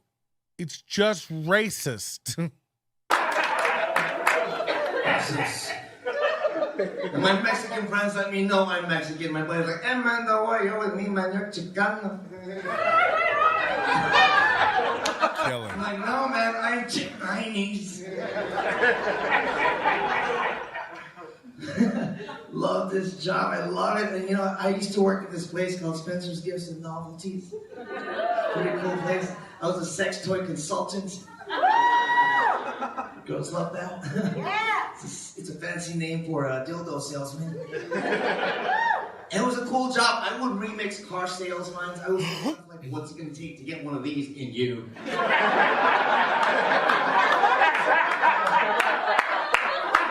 Stop doing that because, you know, I just wanted to do something different. Actually, I just got me a new Fitbit. Have you seen these watches? Whatever you do, it tracks everything you do. Your so you can't say in 2019, I just got a new Fitbit. I just got a new Fitbit. Have you seen this? In 2019, you can't say that. Who wrote the note about Kitty? Who wrote the note? Who wrote it? I don't know, man. Agent O is everywhere. Leah says, hey, Filipinos love it. All that, it knows what you're doing when you're doing it. For example, I was playing basketball, and my Fitbit alerted me and said, "You recognize this activity? It looks like you're playing basketball." So I had to take it off because I was at home in my bedroom by myself. Like, this is the oldest Fitbit joke. I want to take a chance. On the off chance, my Fitbit alerts me, "We recognize this activity. Looks like you're lonely." It's the oldest Fitbit joke. Anybody here on drugs? 2009. I was in the film. You got crazy drugs. Like I was told that David, someone told David, if you stick ecstasy up your ass, you will really feel it. I'm like, holy crap! How can you not really feel it? In the Philippines, you know what our drug is? Karaoke machines. Go to any Filipino party. There's only 2 channels on the television. There's a Filipino. It's like you can go like, wow, Filipinos love it. It's like, I don't know the stereotype. I don't know You can't go Filipinos love karaoke machines and get a big laugh out of me because I don't know what the fuck you're talking about.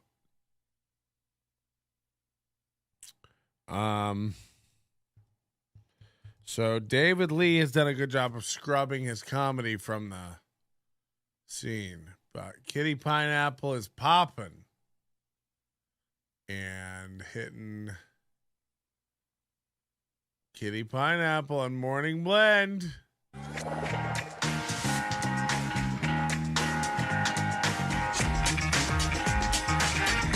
Aloha! She's recently been gaining some attention on social media and has been filling comedy clubs around town as well. She's excited. Look at this guy, by the way. Tell me you're gay without telling me you're gay. These eyebrows are fierce.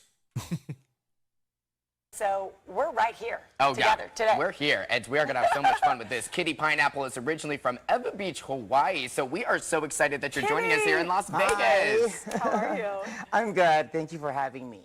Oh my goodness. We're going to have so much fun talking with you. But first, maybe we're I mean, no one's had any fun yet. talking a little bit earlier, the Ninth Island. What brought you out to Las Vegas in the first place? What brought me out here was, well, you can be anything The overmodulated television. in Las Vegas. You know, I mean, look at me. Yeah. You know, and I like that. Like when you move to a state, you become the state you move to. Like for example, you move to Texas, you become a Texan, or Kansas, you become a Kansan. I moved to Las Vegas, I became a Mexican. I love it. Material. Oh my gosh, that's hilarious. Tell me about Las Vegas. I mean, is it? It's racist. If I did that, it'd be like easy. Like you can't. Like your experience, because it's been 10 years. I've been here. I'm going on my 7th year. How do you find the culture and the community? And tell me about. And what is this upcoming tour kicks off in Vegas? What's the tour, Leah? What's the tour?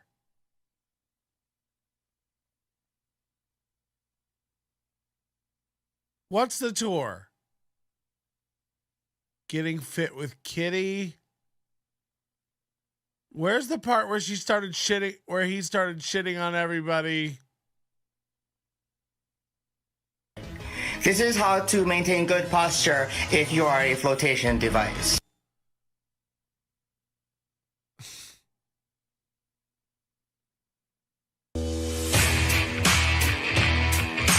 Yikes.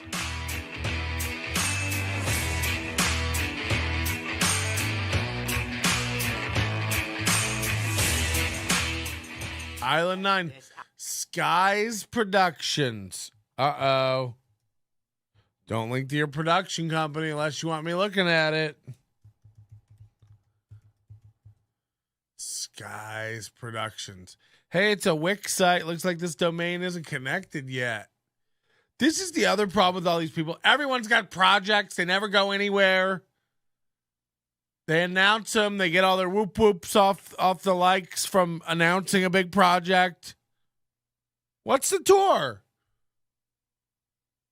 It's got 7 videos, TV shows.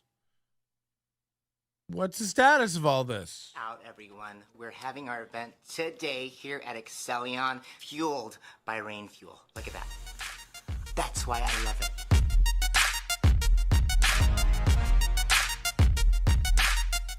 Who are you kidding? And I've no doubt you're a saleswoman and you can like pitch her to people and sell her to people, but like who are you hurting? You're hurting you ultimately if it doesn't go great. We have been filming It's Kitty's Real World Tour. Oh boy.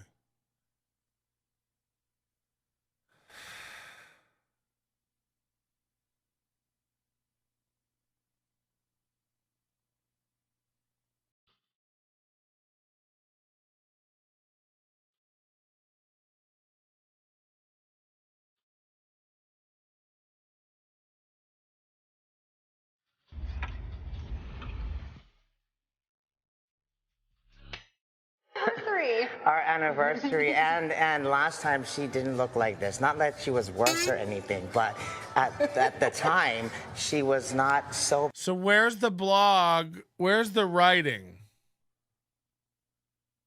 Because that letter the letter says it's obvious that he not interested in changing things up. Oh wait, that's Edwin San Juan. Now he writes posts on how he's so conflicted on the inner, but wants people to think he's happy and content on the outside. Where does he write these posts? Sorry, I'm not doing that on purpose. I don't know what to believe about any of this stuff. Oh, Kitty Pineapple did a comedy cube. These are the worst.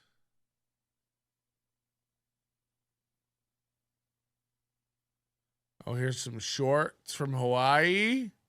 These are recent. What do you do for a living, Chad? You're a transgender healthcare nurse. Thank you. Very good, very good. And what is it your husband does for a living? Medical assistant. Does he assist you with what you do? All the time. So if I were to see you, he would be the one to hold my balls and you say cough. Yeah, these are. What's your name? Lee? Huh? The letter D. The letter D. Oh, you're the one I took.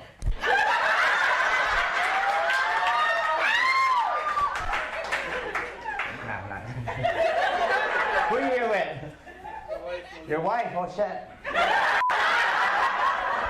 That's not the one I took.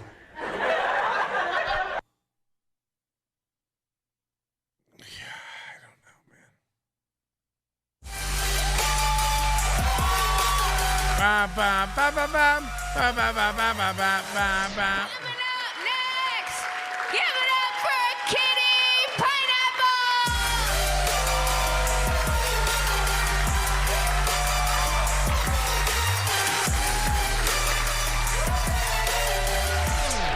Go.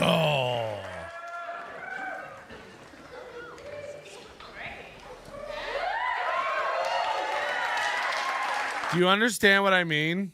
We live in a world where you just come out like that and it's like brave, great, wow.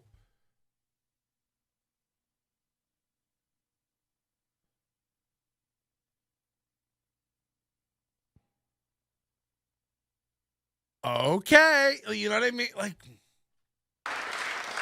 Aloha! All right, I don't know if you can tell I'm originally from Hawaii. Who here's been to Hawaii? Make some noise. Very good. Who here's not make some noise? Okay, good. I'll tell you what. If you've Six not of been each. to Hawaii, don't go to the ghetto. I was in Hawaii in the ghetto. I forgot I was in the ghetto. I got mad. I was like, hey! imagine put the echo on this is like Roy Johnson's album. You saw this already, Patrick, and said it was good, but too much singing. I did. Move! She sings? Person came out of their car. Brother, you yelling at me? No. I speak cow. I said moo. Brother, yell at me one more time, I'm gonna punch you in the face, I'm gonna punch you! And then her husband came out of the car.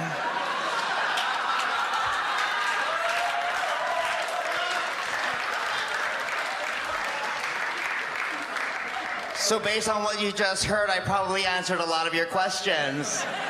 Right? You were probably wondering, is this a female bodybuilder or a buff guy in drag? RuPaul on steroids. You want to borrow PC Manny for this? I mean, no, I don't care. Yeah, I don't remember watching this. Wow. You saw this already. You said it was good, but too much singing. Rings a little bell. I thought it was good.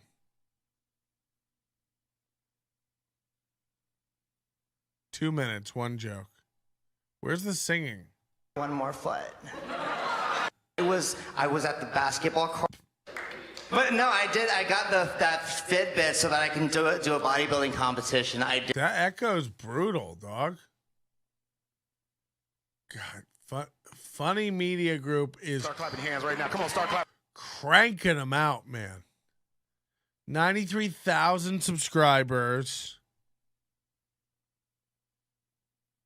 Barry Ribs, Dave Carter, Reed Clark. I don't know any of these guys. Trife, the comedian. There's a guy, I saw some guy on the groups named Do 'em Good Jenkins. It's like, Jesus. Her Closer is a song, of course it is. I can't respect you anymore. Kendall Neal, Anyi, Malik, Ro Delagrazzi. I don't know any of these guys. Kamitra White, Ryan Reeves, Boogie B, Matt Jones, Wood, Doctor, and Roscoe. Get the fuck out of here.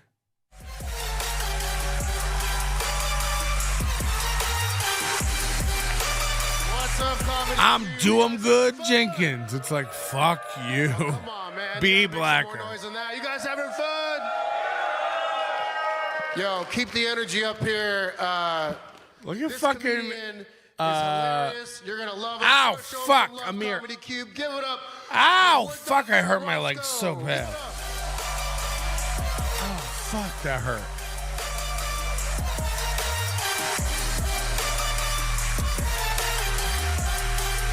Amir. Yeah. What's up, Comedy Cube? How y'all feel? Yeah, how you feel, man? I feel good. I feel a lot better if I had some money in my pocket. Jesus fucking Christ. Gwenda Perez. Adam Hunter. Oof. Oof. Yeah, my Comedy Cube came out. Angie Crumb. Where's Angie motherfucking Crumb? Adam Dominguez, 4.3 thousand views. Kitty Pineapple, 7.4, crushing it. Black Pedro, 33,000 views.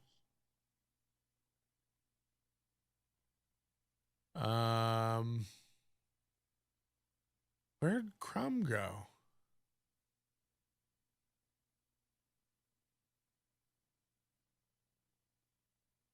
Boogie B opens up for Boogaloo Jones. 20 people standing in a room as an audience just seems so awkward. It's the worst. It's like 4 rows. Angie Crumb. 3.4 thousand views. The Spotlight. Lex does this with everybody.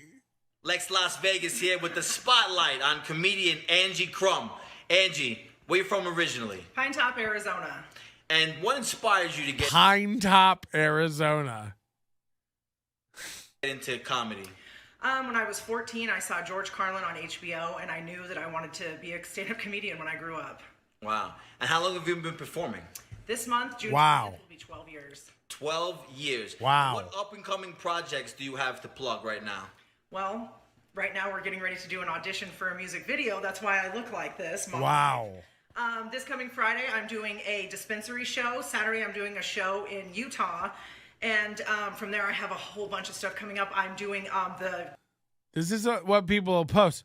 Like, it's like, I saw somebody recently went on a tour. It was like, I posted my whole lineup constantly on the thing, and everybody was like, oh, you should have told me you were in town.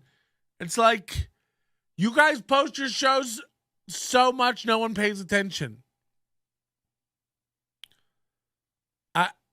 I don't know who needs to hear this, but you need to hear it.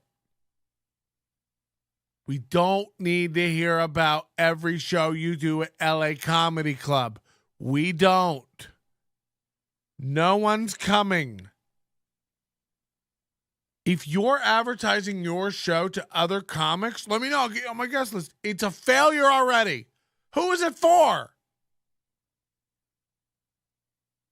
Yo, come out and see me. No! Go entertain people who want to see comedy. Stop bugging your friends and family about your shitty 5 minutes. You heard?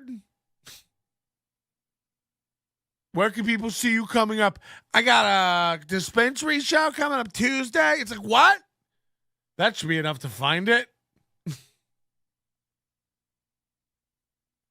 Roast battle judge. Angie Crumb's latest 6 minutes, everybody.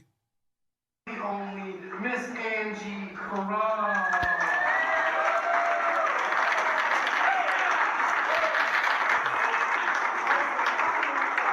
This is filmed in an aspect ratio that no one's ever seen before, with overlays from a program called X Recorder that I can't.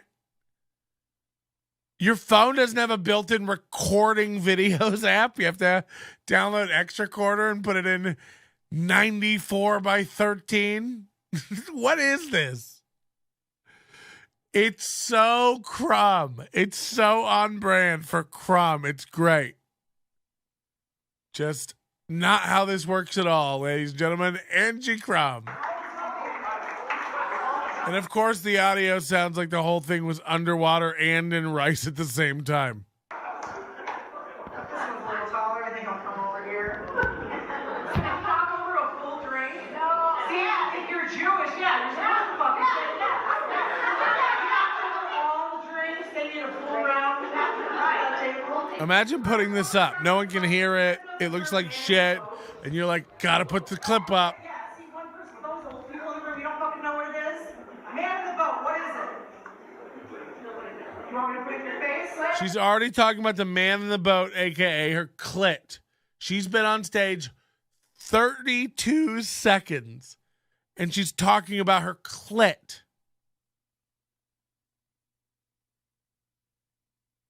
It's like what Nikki Glazer's become. It's just awful. It's like what female comics thought they had to be in 2008. You know, after Amy Schumer crammed herself into leather, we don't ever need this personality we're over with. We get it, you fuck. Do you have anything else going on? This is a real question. Is there anything else? You cut hair and fuck. I imagine you got into cutting hair to get dried cum out of it. I can't fathom another way based on what you talk about. Thank you, yes. Man in the boat is the clip, people, for those you don't fucking know. Oh, yes, thank you. Now you know. So let me put it to you this way. I beheaded him. I was in the shower, I was shaving. That's the noise I made, all right? And I was halfway done, it looked like I had one pant leg on. So with my little vertical Hitler, you know. So. I mean, it's unlistenable. It's unlistenable. I can't believe it has 71 views. Here's another set from her roasted show with T.C. Morgan. She's a judge every week. Gentlemen, make some motherfucking noise for Angie Crumb! A little better video this time.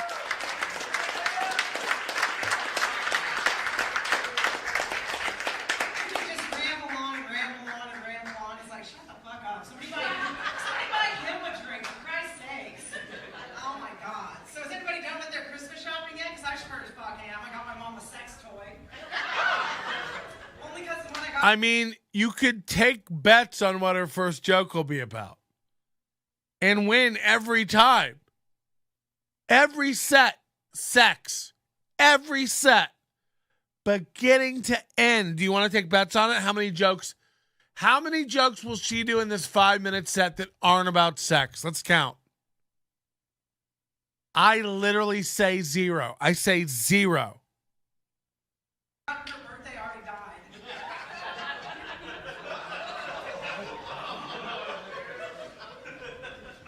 And honestly, it's the nicest way to tell somebody to go fuck themselves. 17 people clapping. You guys, but I grew up with a mother that was a huge alcoholic. You too, huh? All right. So now here's the thing. I have 2 sisters. So my mom growing up, she'd always be like, come out to the French Porch, girls, so I can give you haircuts. And it's like, Connie, you can't even walk a straight line, let alone cut one. Unless it's cocaine. All right, 1. So my parents were married for 40 years. Also, that was structured the worst way. Again, this bitch has been doing comedy 15 years. Structure a joke worse. So my mom's an alcoholic, and I have 2 sisters, and she would come out on the porch and be like, I'm going to cut your hair. And I'd be like, you bitch, you couldn't cut a straight line, unless it's cocaine, Nailed it. Got a divorce and stayed living together as roommates. Who the fuck does that? My parents do, right? So my mom decided to start doing the internet dating thing, right? So she got on Plenty of Fish. And she's like, what is that? You guys met? No. I'm on an internet date tonight, too. No, so anyway, she calls me up and she goes, all these men want is PDA, and I am not into that. And I go, Mother, what do you think PDA means? And she goes, pussy, dick, and ass. And I said, no, Connie, it means public display of affection. So they want to hold your hand in public, they want to kiss you. And she goes, oh, well, I do want that. You can show believe all those profiles. I was like, bitch, you are such a horn dog, you do want the pussy, dick, and ass.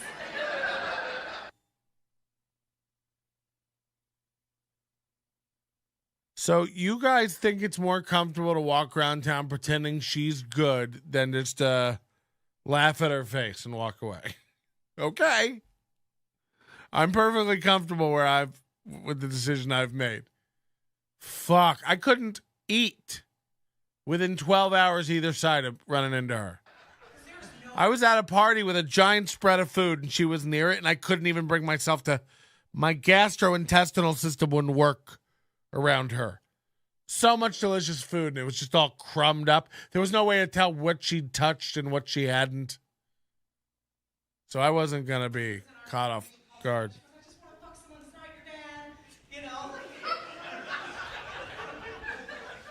So I took her to Phoenix. We went to go visit my little sister, and she had a cat that was a heat. You know how cats make that? It's so bad. All she does is sex stuff. Here's TC Morgan, Captain Comedy's channel. Eats 11 subscribers. Everyone we check out tonight just keeps going lower and lower. This is the guy who did the Area 52 joke I told you guys about. He can't stop posting videos and can't get views. 2 views. This is his dope roast show. This is what people love this. They think it's like the hottest show in town. He thinks it's no views, no views, no views, no views. Holy fuck. Let's watch a random roast battle, shall we? Earl Skakel will love this.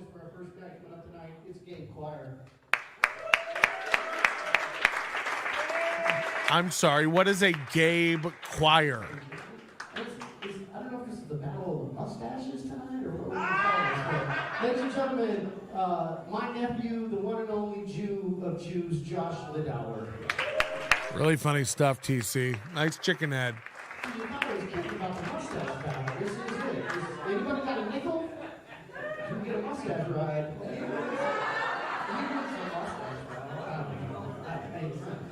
I don't want to clarify though, I am not Jewish. Don't You just look like one of us, okay? I mean, we take you. Like Sammy Davis Jr. is a Jew, okay? So anybody can be a Jew. This is such low rent garbage. I want to be very clear about this. I don't want it to be ambivalent or wavering at all. I wanted to be very clear that I'm steadfast in this. This is horse shit. It's your comedy community. Clog it the fuck up. It's enraging how bad it is. You all deserve it, frankly. Gabe hosts Sunday Fun Day, I believe. Wow. Couldn't care less. Keep sending me dirt. This has upset me beyond belief. Join the overdose. Get fucked. Your manner is most unbecoming of a gentleman. Would you be high on cigarettes? I don't know if the comedy hasn't hit them yet. They're full-blown retarded or just high on cigarettes. A question posed to stupid hoes who don't get it yet. Excuse me, miss. Are you high on cigarettes? I don't know if the comedy hasn't hit them yet. They're full-blown retarded or just high on cigarettes. All the laughter that you deploy if you listen to the show, boy. Patrick melting faces have you stacking that low point. It's the low point, not the reason. The reason is fucking gold. That'll make the taco pony party be a party of soul. To make you vandalize a van with a pedal sticker so bold the family probably get. It's all new with less carbs and more negativity. Get it out. Get it out of me. Get ready for Nobody Likes Onions.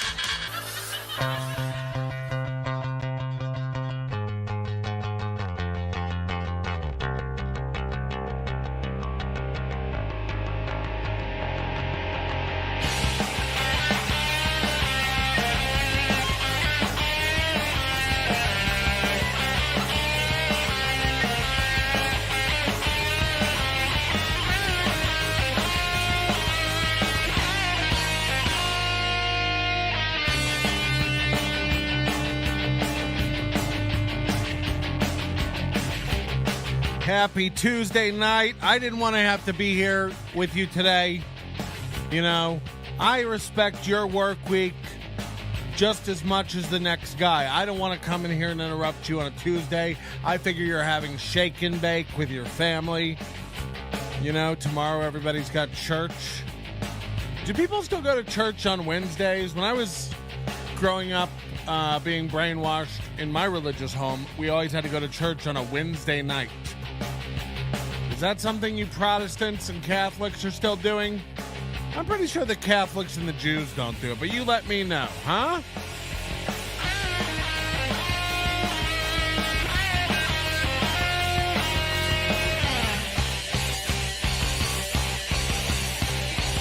Day number 10 of no smoking weed. I feel like I'm sleeping better. I definitely have to be breathing better. I'm not just...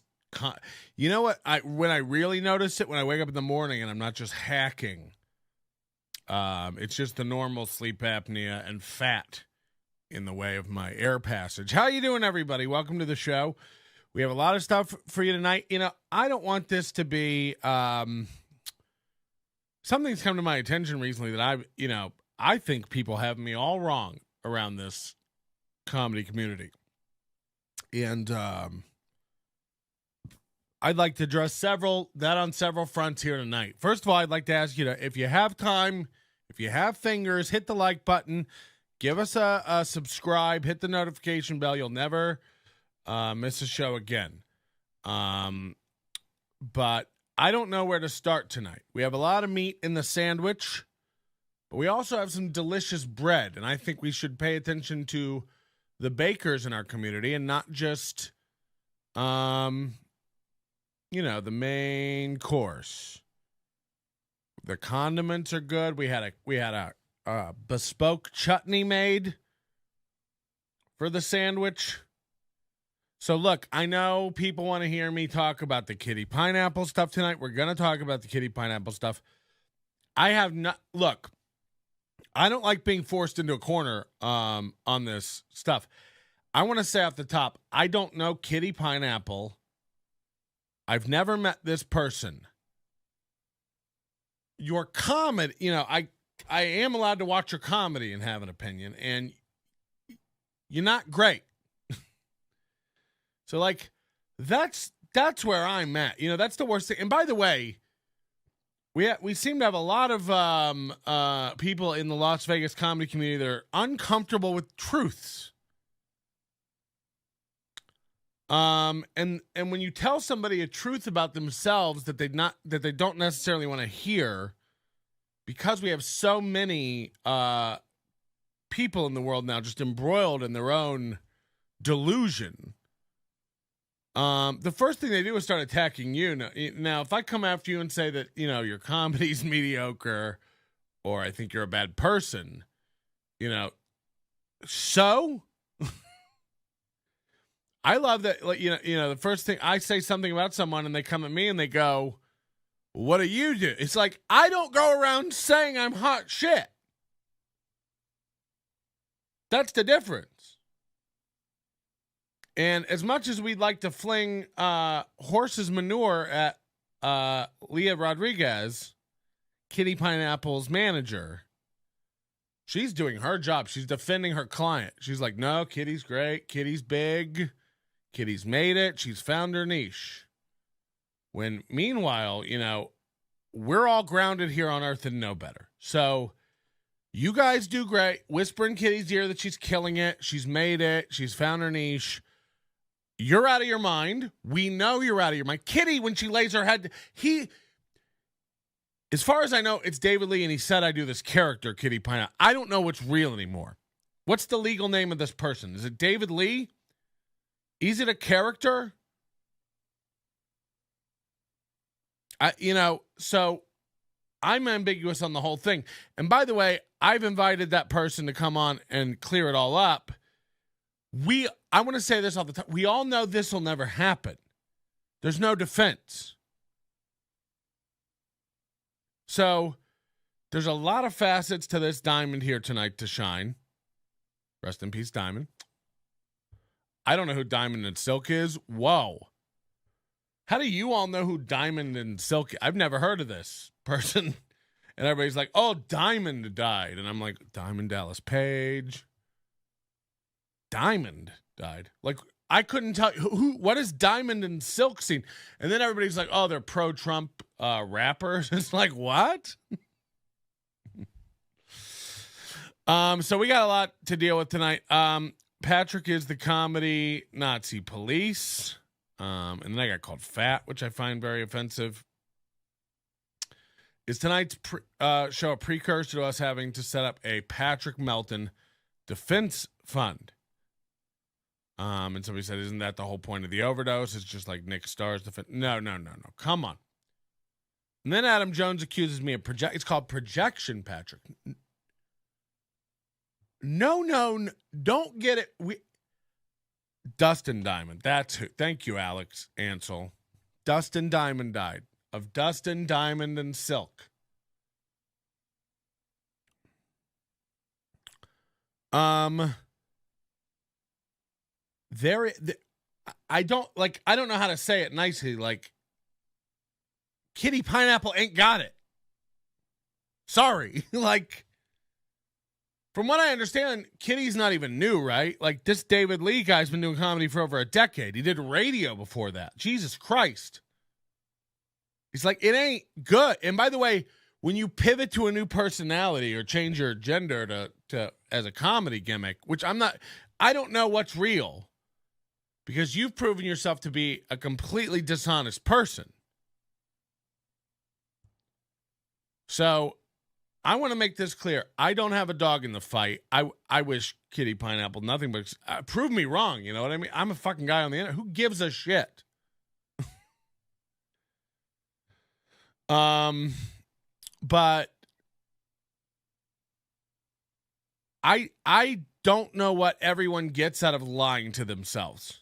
And we're gonna break it open a little bit tonight. Because I need some people. Look, I don't need this podcast to be big and famous. I don't need to be a Rogan. I don't need any of that. What I'd like is the people that do listen to it and like it respect me and meet me on Earth. If that makes any sense. I'm getting a text from an unknown number.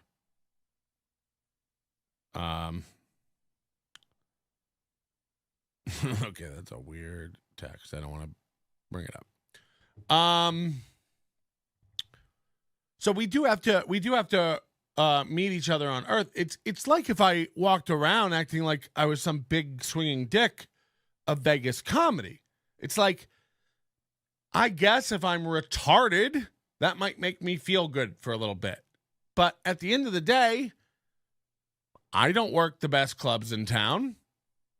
You know, I barely work any clubs in town. So I'd be delusional to believe that.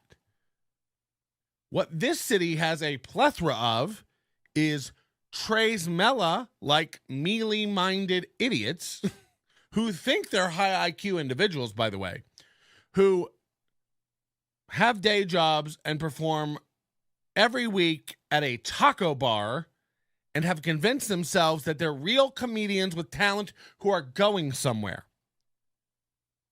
You're out of your fucking mind, okay? There are a handful of guys with day jobs in town who I know who are like making actual strides towards a comedy career. And it ain't those class of people. I'm sorry. I'm not saying anything that isn't fact. This is reality, and it's what it is. You getting mad about it, you throwing a tantrum about it as a man or woman in your 30s or 40s or Ty Rivera, Summer Sinclair, 70s, it looks maddening. You look insane. So I'm not trying with any of this stuff to offend anyone specifically. We got a letter sent to us anonymously. I genuinely don't know who it's from. Claiming all this that Kitty Pineapple is basically a trans grifter. We went and did some research on it. There are videos with David Lee appearing in TikToks and videos with Kitty Pineapple a month ago. Very recently. So don't you dare try to grab on to being a trans person and everything that comes with that in today's society, wrong or right, all the woke nonsense and support. Don't you dare try to grab onto that and make it like it's a fun character. When you're David, it seems like it's a gimmick and a fun character for you to almost roast with all the other straight sisses in the room. And then when you're Kitty, you feel empowered to like step into this trans, suit where you're gonna now, personify everything that comes with that. You can't have both. And also it seems like you tried this personality where you were like this, you tried to be this alpha guy, shaming fat people or people who aren't in shape or people who don't have strong legs. You couldn't be more beta, bro. I don't know. Like, there's nothing about anything you've ever created that's not beta as fuck. Even the videos where you're trying to like roast out of shape people, it's beta as fuck. I'm fat as fuck and out of shape as fuck. Let's go. You're out of your fucking mind. So you've got this history of faking it and trying different things for clout. The problem is, almost every video I see you doing the same fucking joke. And by the way, this may sound very aggressive. I don't know. I'm on a fucking show and I'm just going to, I'm using profanity and this may seem aggressive. I don't care. By all means, keep trying and get better, please. Yeah, the problem is this town breeds delusion. All these shows, from Chanclas to Ocha Bar, call people headliners and features, and you all get insane egos because you think you're headlining and featuring shows. You couldn't make it anywhere. You're at a bar. Humble yourself. Like, the real comics working in this town at real clubs, you don't go out. You'll never see Tricks and Big Irish J hanging at Ocha. When I hear about Adam Dominguez or Alex Ansel headlining Chanclas, I want to throw up in my dick. Why? Why would you go down there? What are you getting paid? $28 in wings? And Alex says the wings at Chanclas are fire. It's like, right. But like, you guys are good. Like, people say maybe I don't say enough who the good comics in town are. Okay, Alex Ansel and Shells. Turtles and a half shells. Adam Dominguez.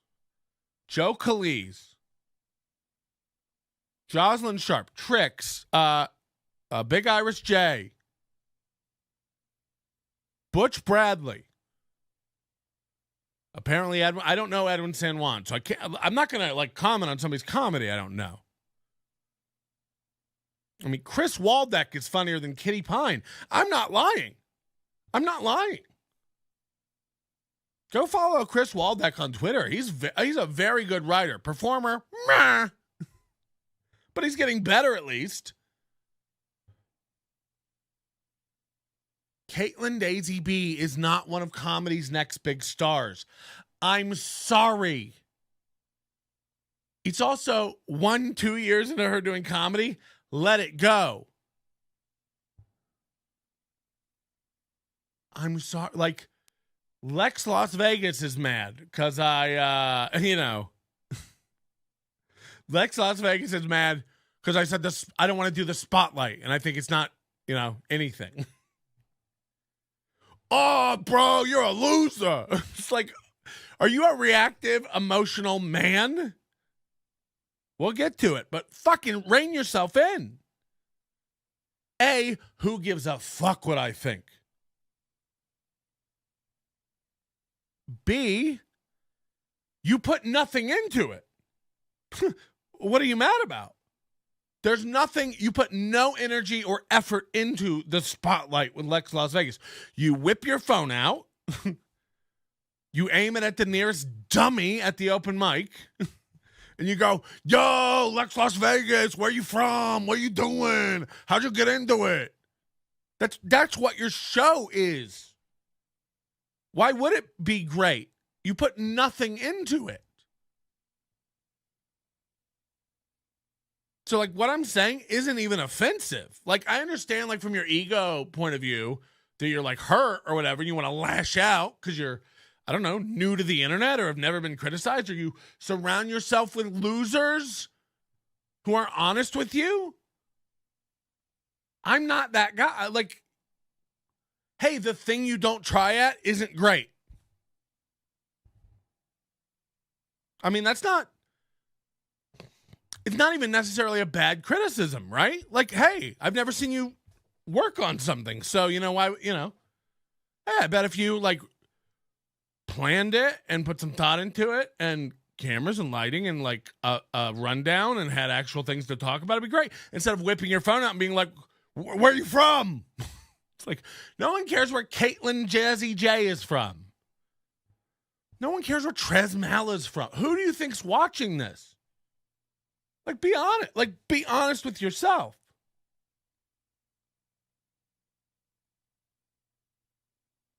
So, like, you can take it and be hurt. You can take it and say, I'm an asshole and idiot and don't know what I'm talking about. Or you can look at the 200 shows you've posted with 0 to 7 likes and go, maybe he's right. I do kind of just whip out my phone and go, where are you from? To strangers. Sometimes 5 times. You have 200 episodes. Adam Dominguez said he's done 5 of them. Like, people have told me you, like, corner them in bars and whip your phone out, and it's just like, you're on the show, bro. So if you want to not be my friend over that, me saying facts, okay, from a guy who does a podcast and has for 17 years, I know that if I prepare for a show and put some stuff together, the show is way better than if I just turn this on and wing it. Why would it be good if I've put nothing into it? Why would it be good? So it's not necessarily an indictment of your talent or anything. Lex Las Vegas, I guess a day ago, saw the show that we did about him. Like, just for a refresher, Lex Las Vegas messaged me. He's like, come do the spotlight. Let's get our enemies. And it's like, I don't want to do the spotlight, and that doesn't get anybody. So, 2 strikes. And then I guess he got a little butthurt by that. And then I also said, I don't think the spotlight is good. Okay. Several comedians in the chat right now who know what Lex Las Vegas is, the spotlight is. Any of you, when Lex Las Vegas posts a new The Spotlight with Lex Las Vegas, how many of you hit play on that and watch that? You see the thumbnail. It's Trez Mala. What do you think's going to happen when you hit play? Hey, I'm here with Trez Mala. What are we doing, yo? We're at a show. Yeah, what do you got coming up? I have a show at the bar.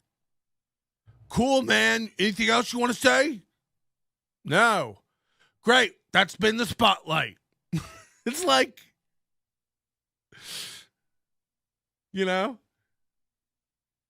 are we all supposed to suck your dick? Because you made a thing you should delete from your phone immediately? So now he's mad at me. And by the way, he does this. He did this with Casper. I think he did this with Ty Rivera. When he messaged me like, come on, bro, let's get Ty Rivera. Let's make a spotlight. It's like, I'm not interested in getting Ty Rivera. We watched Ty Rivera do insane shit. We're not getting him. The same way I have no intention to get you.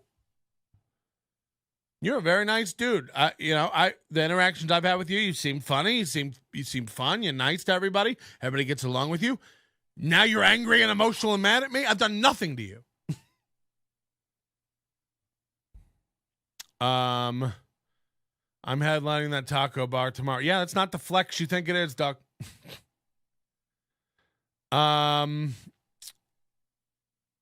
You mean Crumb isn't the next Amy Schumer? I know. Can you believe it? It's like, hey, you've been doing comedy 20 years and still cut hair in kitchens.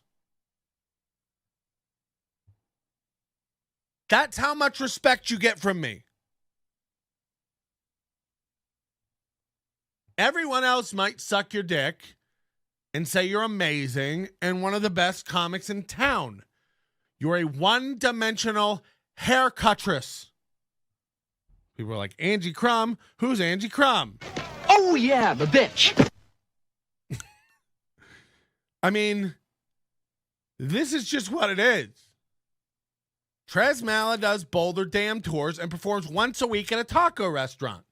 I'm sorry, your opinion on comedy means...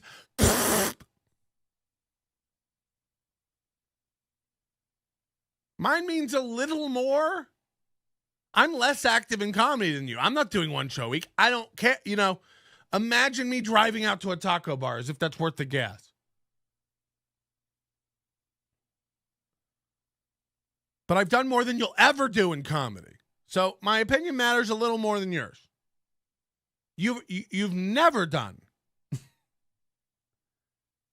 So like the amount of finger wagging from the likes of Trez Mala and Andrea Vikramson and Ryan Barassa, when these guys are like confirmed liars, like it's all over the internet.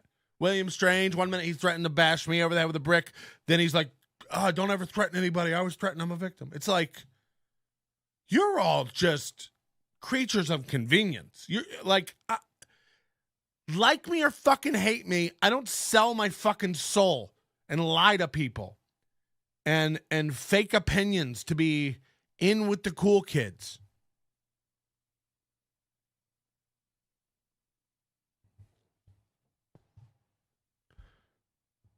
Do you even do one show a month now? Fuck no.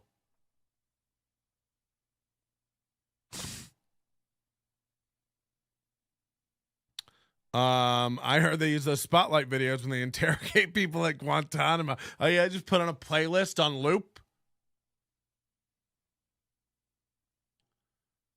So, Flexer Lex Las Vegas starts posting all this cryptic shade like these guys do. Pro tip, there's phonies and there's ace homies. Know the difference. Like, again, everything you post is like just emojis and spotlights. Here's a spotlight with Anton Knight. I wonder what it's like. Let's see. How do I get audio? Knight. What up, what up? Yo, what's going on, baby? Man, hey, we out here, man. They still setting up. That's how we do it. Chonklers. Yeah. That's how we do it. Yo, Chonklers Cantina all night, every day. We got hecklers in the parking lot already. Yo, so Anton, bro, let's get into it with you. What up? Where you from originally? Right here in Las Vegas, Nevada, man. Born and raised. Damn. Right, That's right. what's up. Yeah. Yo, congratulations. You made it. Yeah. one like on this. One like. Yo, so what inspired you to get into comedy? Oh, man, I used to get bullied a lot until I got this size. And I used to just make people laugh to keep them from whooping my ass. Because me faking asthma attacks stopped working. So, the jokes started You can tell this shit is true. Yeah, it's true as fuck. Yeah, I'm traumatized, man. My man. So, how long have you been performing? Oh, man, 15 years. 15 years? Yeah. Damn. I've been in the game 15 years, man, yeah. Yo, bro, what do you have upcoming right now? Let them know. Plug your shit. Watch this. Chocolate's Cantina right here tonight. Right here tonight. If you're not here, you're going to miss it. Hell And yeah. then you're going to miss it. I got another show with my boy Big Doc. It's in an undisclosed location right now, but listen, I got all these guys do shows in undisclosed locations. Text for the location. We're done. Like, we're done.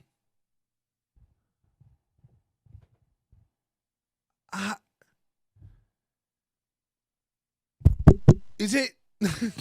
I mean, what are we talking about? 15 years. I got another show coming up in an undisclosed location. Great. Well, this was worth it. Here's Lex roasting Caitlin Daisy B, who we all don't know. Used to be roommates with Caitlin's husband, Rich. So if the baby comes out with a lisp, we can skip the paternity test.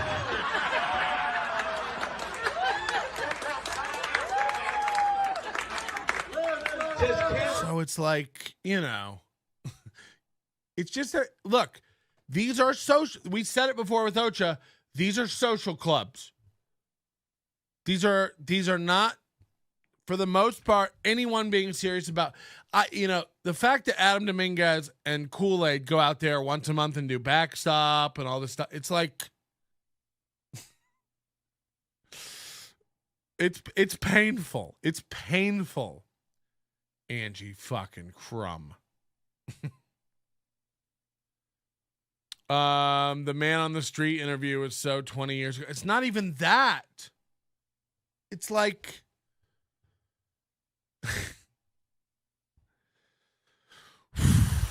it's powerful. It's powerful stuff. So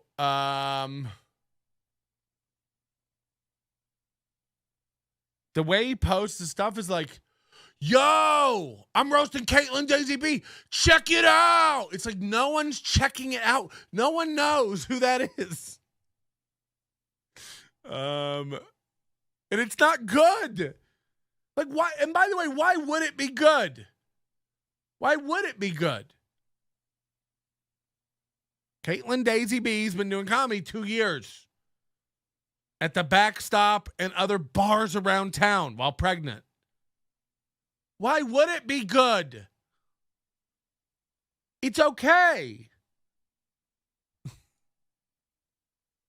The Spotlight with Las Vegas, highlighting talented artists, multiple disciplines, over 200 episodes. Bang! Want a turkey sandwich? Okay. Where's the one where you attacked me? Hold on.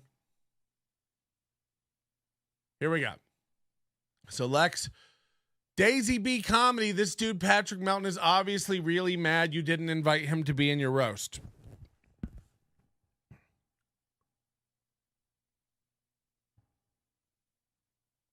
What?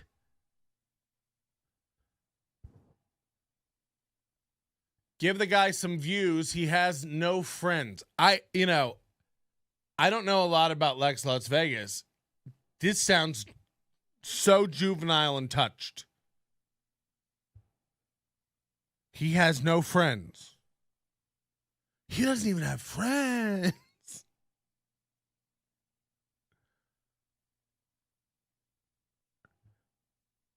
And who are you to be saying give the guy some views?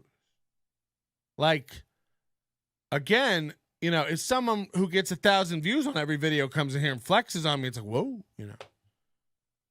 For a guy who gets one thumbs up on interviews with people he finds straggling outside of bars, it's insane for you to be like, look at this loser.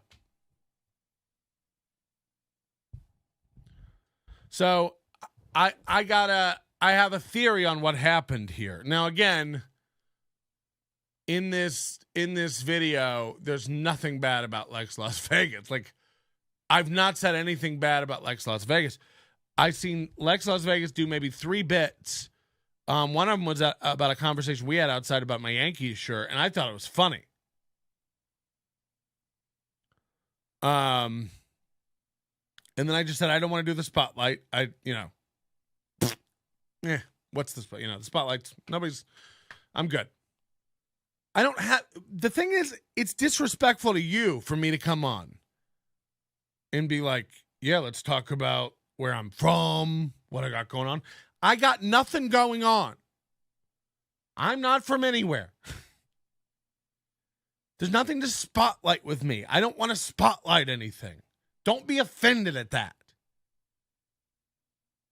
If Hollywood brain damaged Hewlett asked me to go on the Paprika show, I'd be like, hard pass, dog. Flickering kitchen fluorescent lights give me a headache. Your curtain falling down, your camera rebooting, your audio not going through the microphones correctly. All of it makes me sick to my stomach. When you figure it out, maybe I'll come on.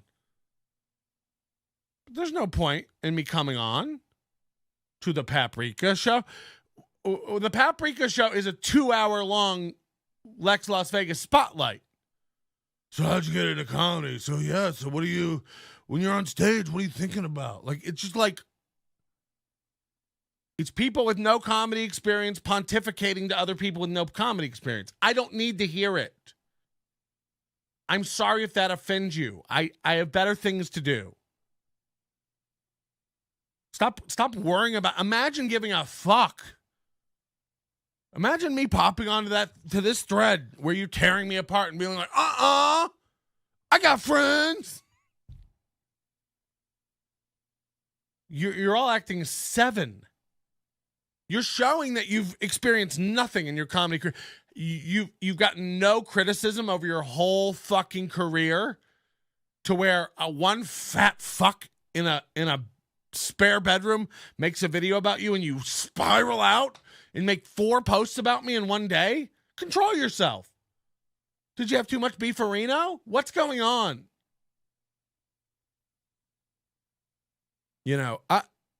It's embarrassing. People talk shit about me on the internet every goddamn day. I don't care. It's the internet. You're allowed to. Everyone doesn't like your stuff. By the way, I'm just being honest about it. Everyone's thinking it. Everyone's thinking it. This post where you're bashing me has 5 people commenting on it and 2 liking it. I think one's you. One's Trez Mala calling me a polyp. Now, why don't I melt down about that? Why don't I spiral about it? I don't know. Here's why. Trez Mala's nothing. He's allowed to think that. I don't care.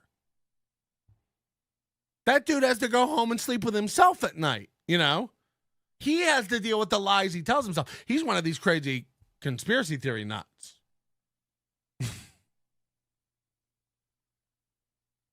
So the lack of self-awareness, the last thing I'd ever do is go on and attack someone about their YouTube views who had way more than me. You know, our YouTube channel's embarrassing compared to our audio downloads. Embarrassing. I don't pretend to be a leader in the space. Trez is down in the dumps about Diamond. Oh, is he posting about Diamond? You can go on Spotlight and talk about your dead parents for 15 minutes? Yeah.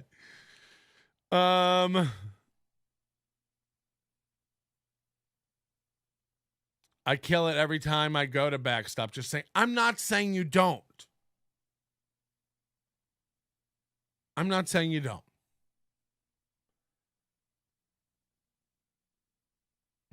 Your comedy sucks. Now make a 2-hour video about me, please.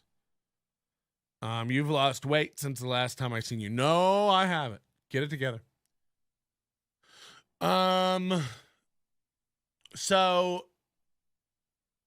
what I honestly think happened, and I don't, there's almost no way to do this without calling Lex dumb.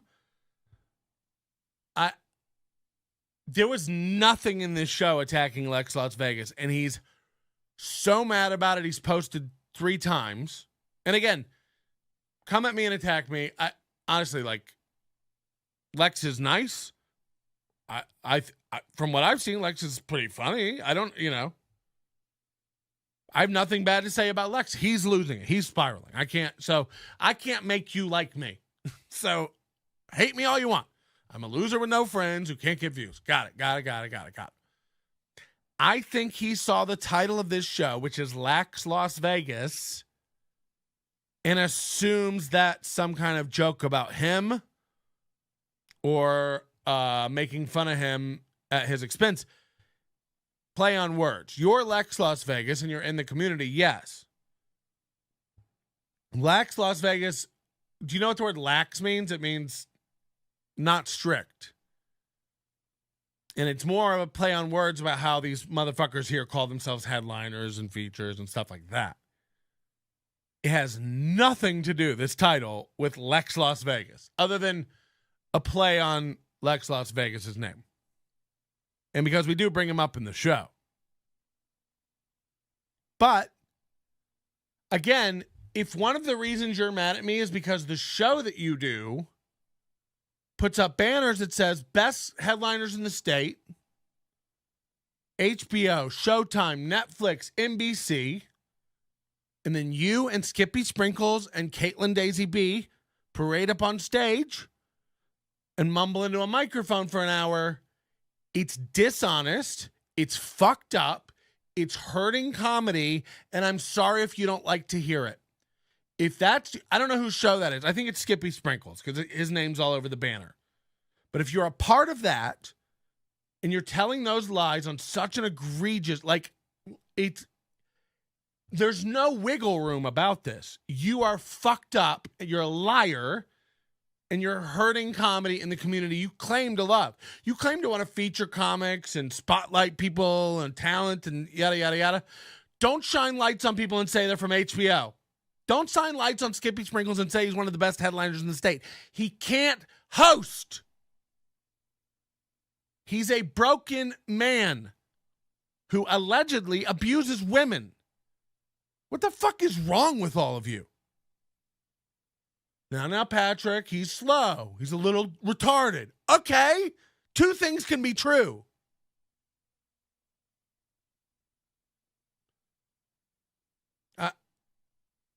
Will everyone please meet me back here on Earth?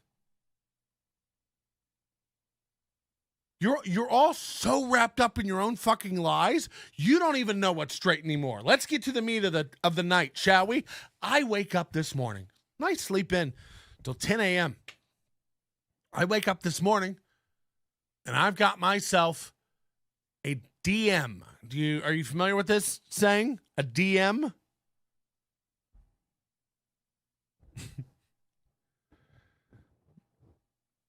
And I'm like, who's this DM from? You know?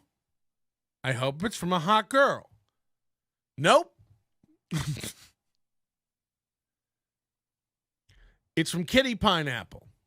Now, Kitty Pineapple just yesterday, posted on that Lex Las Vegas thread, I'm not going to give this any more. I'm not going to give this any more attention than it deserves. because she puts on a fake accent, Kitty Pineapple. She pretends like she can't speak English. Just like Andy Kaufman. So Kitty Pineapple messages me today. I couldn't make this up if I tried. It's fantastic.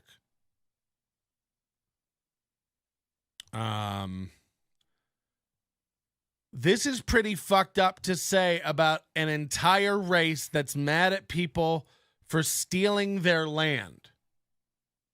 This is pretty fucked up about an entire race that's mad at people for stealing their land. Now, above this was a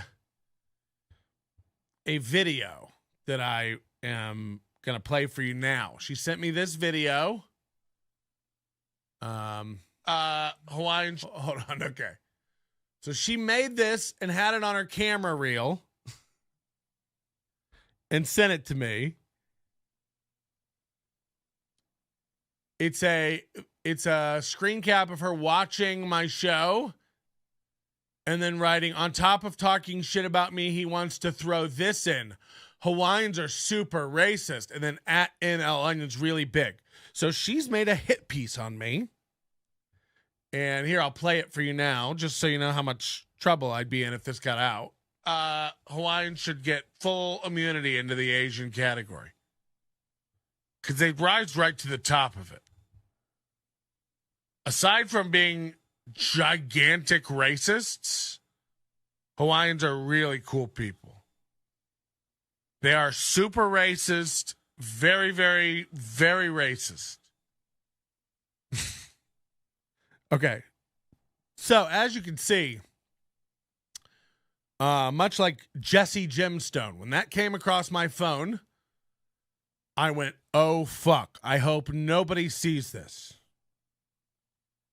If a video got out of me calling Hawaiian people racist, you know, aside from the fact that I put the video out and myself, aside from that, if anybody found it, because Kitty posted it, you can imagine what this would be for me. So she sends me this video and she says, this is pretty fucked up to say about an entire race that's mad at people for stealing their land. So it's like, so I go, Hawaiians are racist. And you go, you know, they're mad at people for stealing their land. As if I'm going to go, oh, never mind. Carry on with the racism. And I was like, oh, fuck. This was fucked up to say. You know, I'm in big trouble. And then she writes, and this is like a Bond villain. Imagine in her head how this is going to come across to me. Like I'm going to shit myself when I read this. Is it up? No, not right now. But I'm giving you the chance you never gave me. You tell me who wrote that letter, and I won't post this. Now, tell me you don't know who I am or watch this show without telling me you don't know who I am or watch this show. You send me a clip of my own show and saying I'll release this video if you don't tell me who wrote this letter. And by the way, you write it like that, like you're in the power position. Is it up? Not yet. But if you don't tell me who wrote this letter, I'll release it. It's like, okay. And here's the coup de grace. You ready for the cherry on top? So you decide whose name you want dragged across the mud, yours or theirs. I'm surprised she didn't put something like, you have 15 minutes to reply, or the video goes up. Now, I can't imagine how retarded a person has to be like, I'm going to put up a video you already put up if you don't listen to my demands. Like, we have to be dealing with, look, again, I don't want to go after these people. Kitty Pineapple's done nothing to me. David Lee's done nothing to me. This is a mediocre comedian just getting by, trying to do her fucking thing and find her niche. I don't care. This might as well be Mike Krasner or Brad Goulby or Chris Walden, anybody I don't give a shit. I don't care if you're good. I don't care if you're bad. You don't fuck around with people. Like, why would I fuck around with you? I don't care. There's a million people just minding their own business, trying to do comedy as a hobby and make it. Like, good on you. You know, I should treat Trez Mala like I treat Ralph Tutela. Ralph Tutela's a Hoover Dam guide, right? Never hear a fucking word out of him. He does shows. He doesn't go around, you know, pounding his chest saying he's the best in town. Trez Mala thinks he's like a force to be reckoned with. It's insane. So, yeah, we're going to have a giggle about you. You're nuts. So, you know, when you come for the king, you better make sure you kill him. No, for you to message me this stuff like, is it up? Not yet. But you don't tell me the name, then I'm putting it up. You decide whose name you want dragged through the mud. Yours or theirs. So I reply, you know, this kind of thing does not seat well with me. A, I'm not responsible for how anyone feels in regards to the Hawaiian people in their land. Fuck off. B, maybe you're not good at English, but I don't know who wrote the letter, and I said that several times. C, you have a chance to answer the letter. Say whatever you want. I'll happily tell your side or any rebuttal. I don't know you or have a dog in the fight. D, what you've attempted here is called blackmail, but you have to do better than I'll put up a video you already put up. Have a great day. Pineapple emoji. Okay? I addressed all your concerns here. I've told you that you're a goddamn fool for trying to blackmail me with nonsense. And also, I've noticed something here that emotional, weak-minded people do. What are you mad about? What are you even mad about? So the video you've made is a gotcha video about me being racist against Hawaiians. And you're like, want this to be up? This is awful what you said. If you don't want this thing up about you being racist, you better tell me who wrote that letter saying bad things about me. Now, I want to be very clear. I don't know who wrote the letter, but if I did, I still wouldn't tell you. Pound sand. Like, fuck off. What are you kidding? So, it feels very personal. You're very angry someone's talking shit about you, saying you're a trans grifter. When, by the way, all evidence we found seems to lean towards that. You seem like this is all just a grift for comedy. You're trying to find something that hits and clicks with people. You know, whatever. Prove me wrong. Like, I'm not saying that's what it is.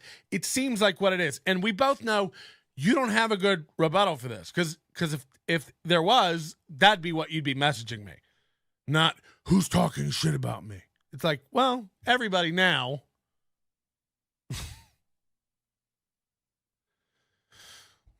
So you tried to blackmail me. I sent this back to her. She said, it's called making a deal. I don't have any issue with you. I'd rather face my accuser like a real person. That's why I'm asking for a name. You dragged an entire race into your video. Unnecessary. So again, you're confused, baby doll. I don't know. You know, are you mad about the letter? I want to face my accuser. Give me the name. And then the next sentence out of your mouth, you dragged a race into here. It's like, what are you mad about? The racism against the Hawaiian people, which, by the way, aren't you Filipino? What are you even mad about? Or are you mad about the letter? Because you're all over the place. Both times you've tried to come at me now, you've mentioned both things. You want to get to the bottom of who wrote the letter because you're personally hurt. So in order to do that, you're going to use calling me a racist as the ammo? Okay. So I say, no, you made a threat. She said it's called making a deal. No, you made a threat. Do this and I won't ruin your name. Is a federal crime called blackmail. Go try your race grift on someone else. I'm not woke and I don't care about your trans-racial journey. Pound rocks. Now, I don't know David Lee and I don't know Kitty Pineapple, but from this short interaction and from what I've seen online, and from what you've been accused of by an anonymous email that I received, you seem to be a grifter. You seem to be a complete SJW angle-working grifter. You're using your race. You're using your transness to perpetuate your comedy career. And you're trying to get guilt laughs and guilt likes for doing nothing. You've told the same jokes as David Lee and the same jokes as Kitty. You frame them differently depending on who's telling the joke. And from what I can tell, you work more on your makeup and lifting. You know, and by the way, I love it when like 5'4" guys lift. It's like, what? How big do you think you're gonna get? Do you think you're gonna get taller? Let it go.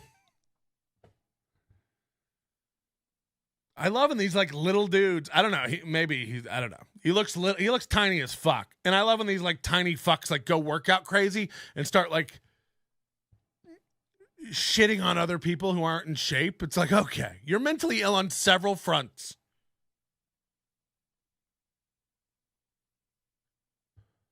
So when I told her, like, because this is real, you did just try to blackmail me. Now, you're lucky.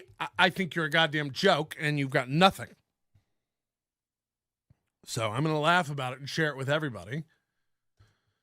And you said, why did you drag Hawaiian race into it? And I said, I don't care about this. Stop trying to get me to. She keeps trying to get me to care about, like, to get me, like, admit that I've done something racist. It's like, what are you mad about? The letter or the race? The letter or the race? You're all over. Why did you drag? You're trying to get me in some like, she's trying to get me to say something racist in the message or something, I guess. Like, I don't know what your grift is, but you're not. I'm not the one, motherfucker. And I let you know, I don't give a fuck about imagine caring about who took whose land. What an intellectually dishonest piece of shit you are. They took the land from somebody else, and those people took the land from somebody else, and those people took the land from somebody else. Shall we trace it back to the original amoebas and single-celled paramecium in the ocean? You know? How far do you want to go back? The mother of dragons? Jesus Christ. It's a whole race. They're upset about their land. Go brr about it.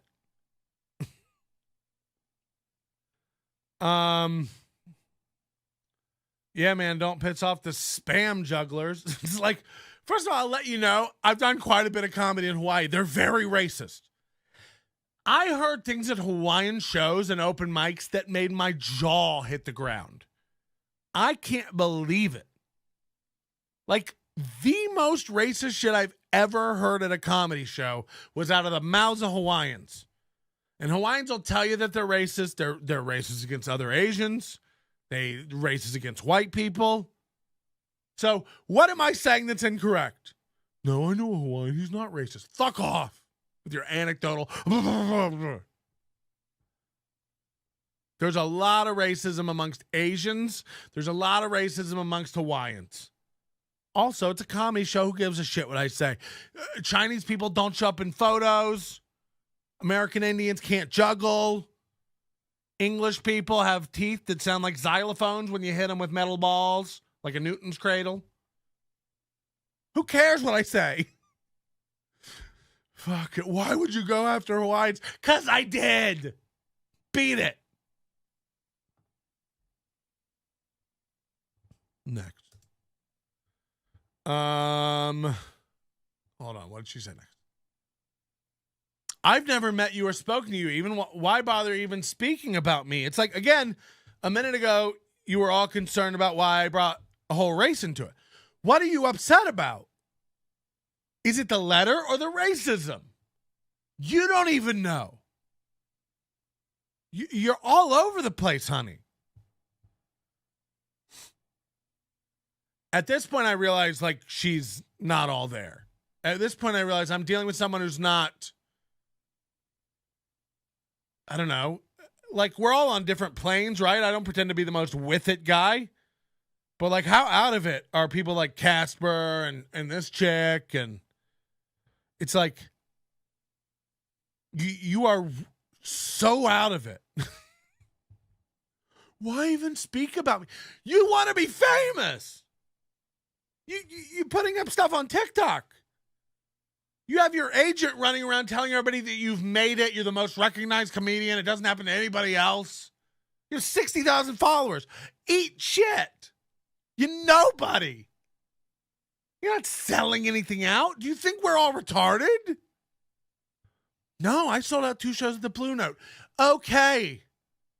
I'd like to see the rest of their schedule, and if they sell out all the time, I'd like to see the rest of your schedule. Because from what I see, it's like, you know, bars.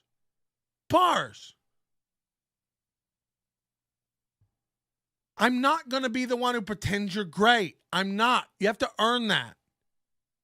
You have to improve. I can find you telling the same joke for 8 years. And by the way, it never changes. I have an 8-year-old joke. Jesus, I've added some tags to it, and it sounds different than it used to.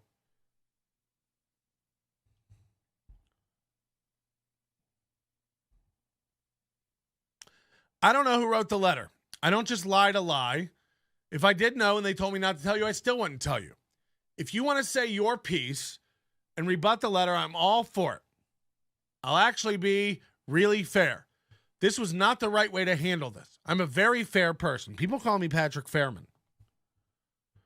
Yesterday, you didn't want to get involved in this morning. You've puffed yourself up so much that you think you have some power to blackmail me. Bruh, LOL, recalibrate. Someone wrote some shit accusing you of trans grifting. If you have a rebuttal, I'd love to hear it. Threatening me is insane. I sincerely hope you have a great day. I don't know you nor wish anything but happiness for you. I have no predetermined thought about David Lee or Kitty Pineapple. As far as I can tell, this anonymous writer isn't doing well in their career. Otherwise, they wouldn't have time to write that letter. So because you say you don't know who it is, I'll leave it at that. What a shitty blackmailer you are. First of all, put up the video. Put up the video. What a way to prove me wrong about all your fans. Show me the power of the pineapple, baby. Post it. Post it. I'd love to see how many messages I get from people who are outraged about my racism. Your fans. Show me. Post it. You don't get to go, tell me the name or I'll post this video. And I go, I don't know the name. And you go, all right. Like, post it. Let's see the wrath of Kitty Pineapple and her fans. You're a bully. You're a fucking shapeshifter. This was the most cringe attempt at getting someone I've ever seen in my life. You should have messaged your manager, your keeper, Leah, before you did this, because she could have told you, don't do that. Because how did it go? What are you thinking? I'll put up a video of you already put up if you don't. What the fuck? As if you could get me with racism, you dummy. I'm not disgusted with you because of your race, believe me. Other than the race against time to get good at comedy. Because, Alex, don't eat the spam jugglers. And by the way, I feel bad for Leah. I'll say that. I jumped down her throat the other day when she defended you, and that's her job. She represents you. Her job is to make everyone on earth feel like you're doing great and you're killing it and you're a successful comic. I'm letting you know I know better and everyone else around you knows better.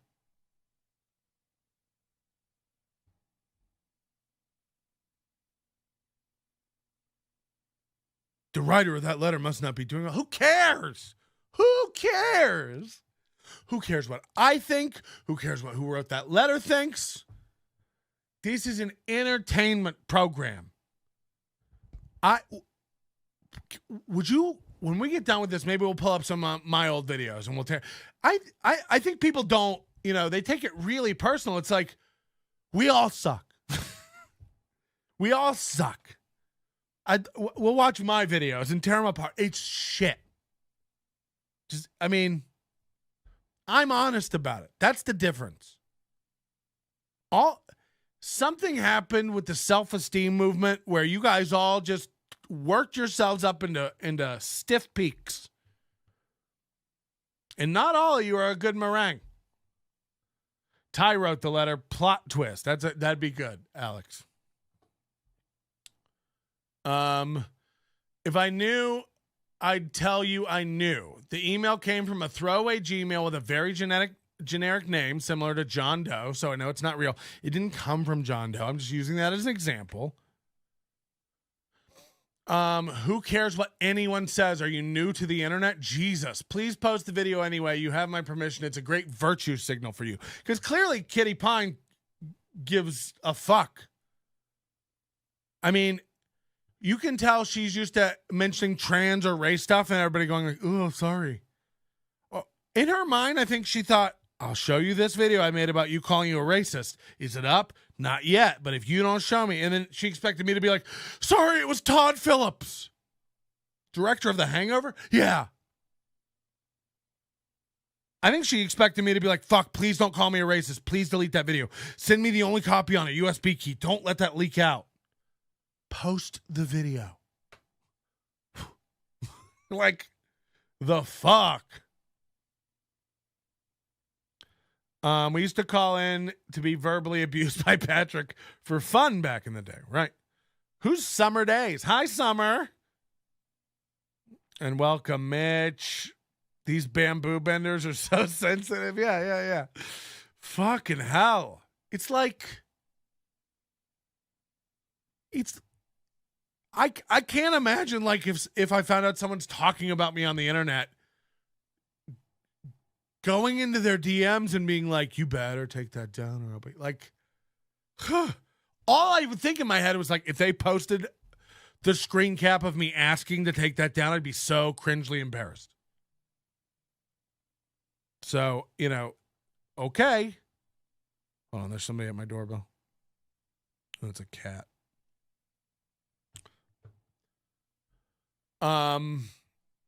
But yeah, I mean, just tell me you've never done anything without telling me you've never done anything, because you're getting bent out of shape about nothing. I wasted enough time on the issue already. I apologize for reacting the way I did. You do you and I'll do me. Whoever this anonymous writer is, still continue to be bitter. Otherwise, take care. I thought she was saying she'll continue to be bitter, so I wrote, don't be bitter, you're right, and you know it. Someone is hiding behind a fake name. I don't know you or your situation. I am curious. Ask Leah. If you want to come on and bury this idiot, I'll 100% give you that chance.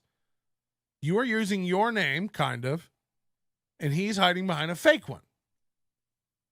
I have to balance being silly and entertaining with a little drama and truth. I would never block your side from being told, because that wouldn't be fair. But if you want to try to threaten me, that's crazy.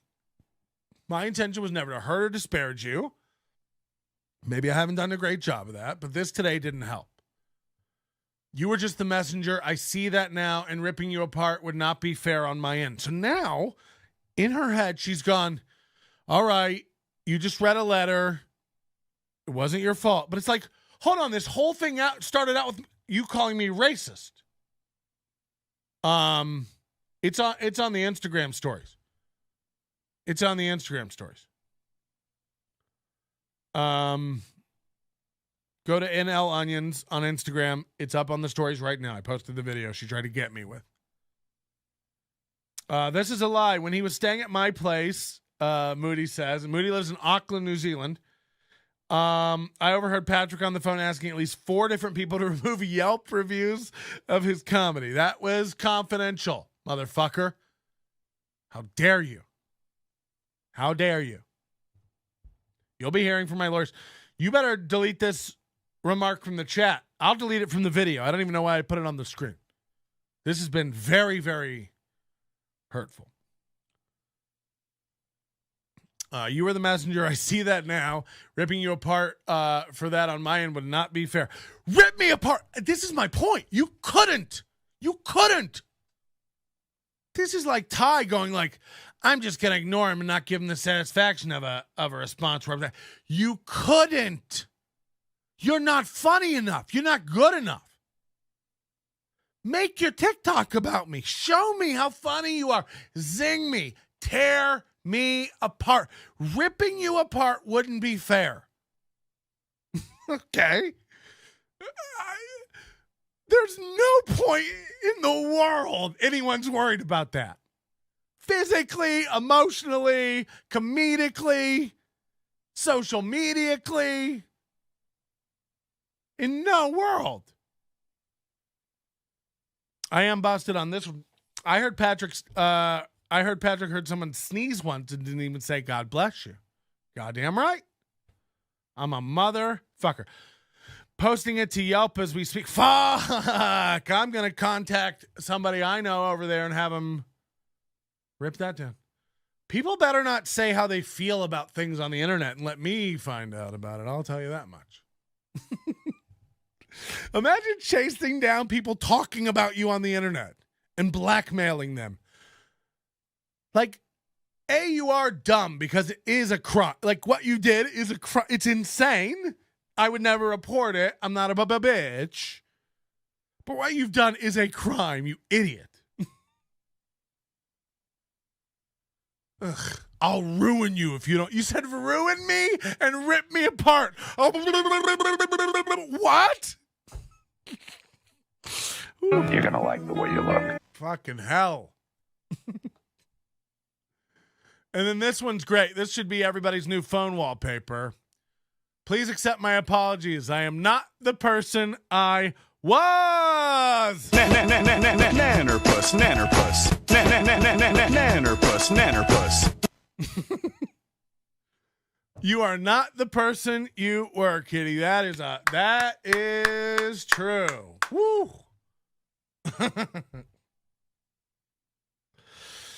Oh, fucking hell. Okay, Summer Days is piping up. So we get all these people who love to come into the chat. Again, you're a pussy if you can't stand behind your name and say what you mean. I'll address it. Let's go. Summer Days. Is this Summer Sinclair? Is it some? Look, because I have a feeling every time we talk about somebody being awful, the next show they're in the chat going like, yeah, well, you're fat. It's like, okay. Again, are you all on a different internet than me? Like, who cares if I'm fat? Oh, God, here we go. Don't have time to tear you apart. It would take days for the fat to render out. Nobody likes onions. More like nobody likes Patrick. Fuck. Here's Summer. She's got thoughts. Though I will say, it's like, first of all, this is how idiots talk. Her first post is, heyo. And then she writes, can you post the video yourself? Now I'm curious. It's like, it's up. You're not a fan of the show. You don't listen to the show because you'd be on the Instagram and you'd have already seen this. So, okay, the video is up. Go see it. And then out of nowhere, you just come with, though I have to say, though I will say, I love that. It's like as if you were mid-sentence. Though I will say, it is a little funny to see Patty Melt call someone for 60K followers in real time to his 30 YouTube viewers. It's like, imagine if I took this bait.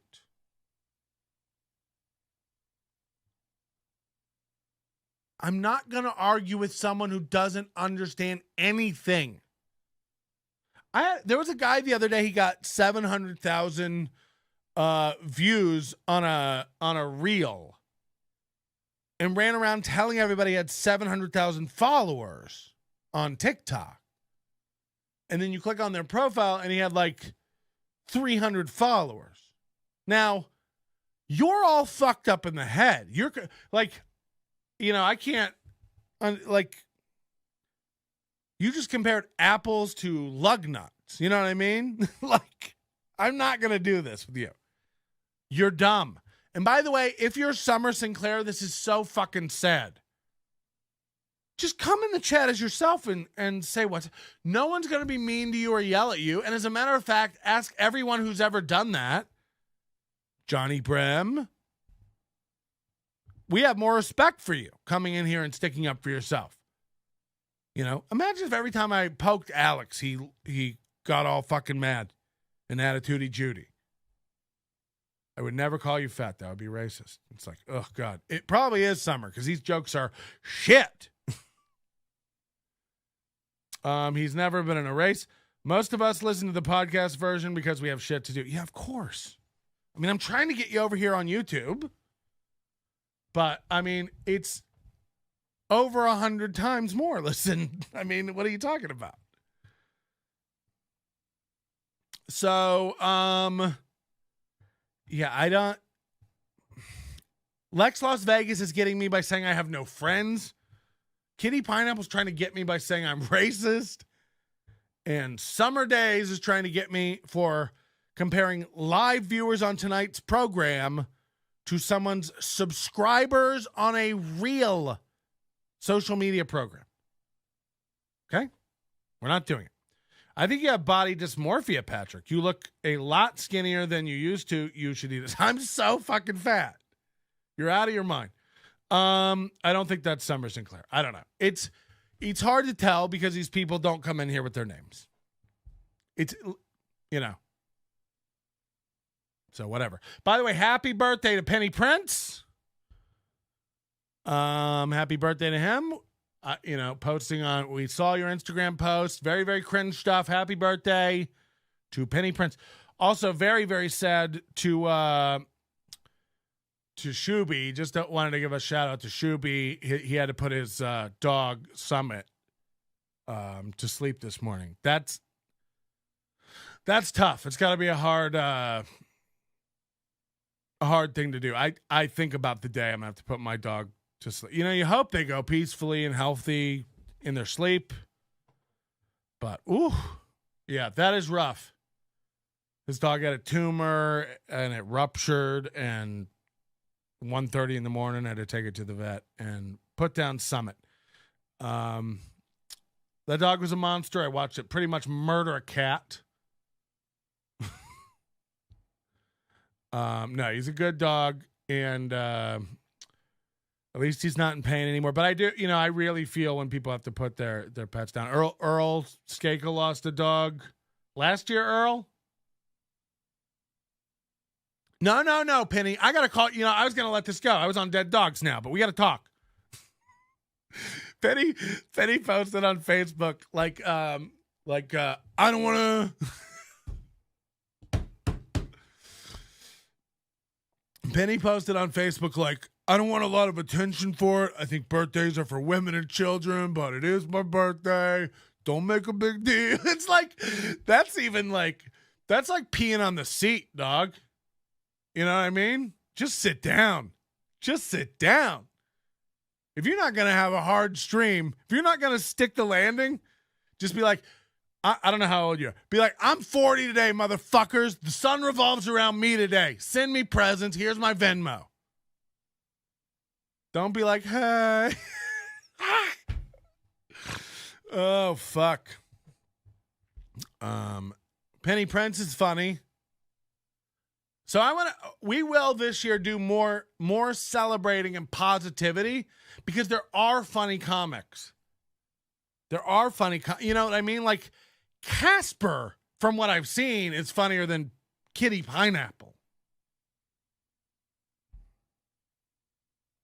Now, I got to see more of everybody. It's not fair to comment on these people's comedy from an open mic and stuff, but we can only go by what you put up, too.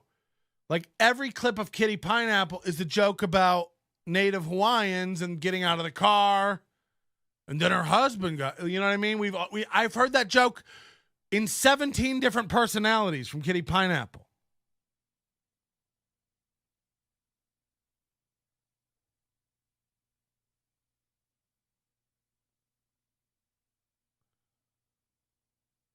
And she may have 60,000 Instagram followers, and she may have some TikToks that have blown up. When I go to your profile and I see most of your TikToks have 300 views and a few of them have close to 1 million or 1 million or whatever, it's like, all that tells me is you don't know what you're doing either. It's like everybody gets like an Instagram reel that catches fire every once in a while. It translates to nothing. Like everyone I know who brags about having 10 million views on Instagram still works at the Waffle House and has 6 roommates. So the way we think about success, it's so fucking weird. You have people who have like never performed in a real comedy club ever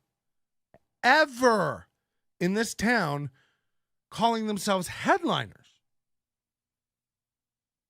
You have people with like millions of views on something and like they couldn't pack out an Arby's for lunch. So what does any of it mean? You know?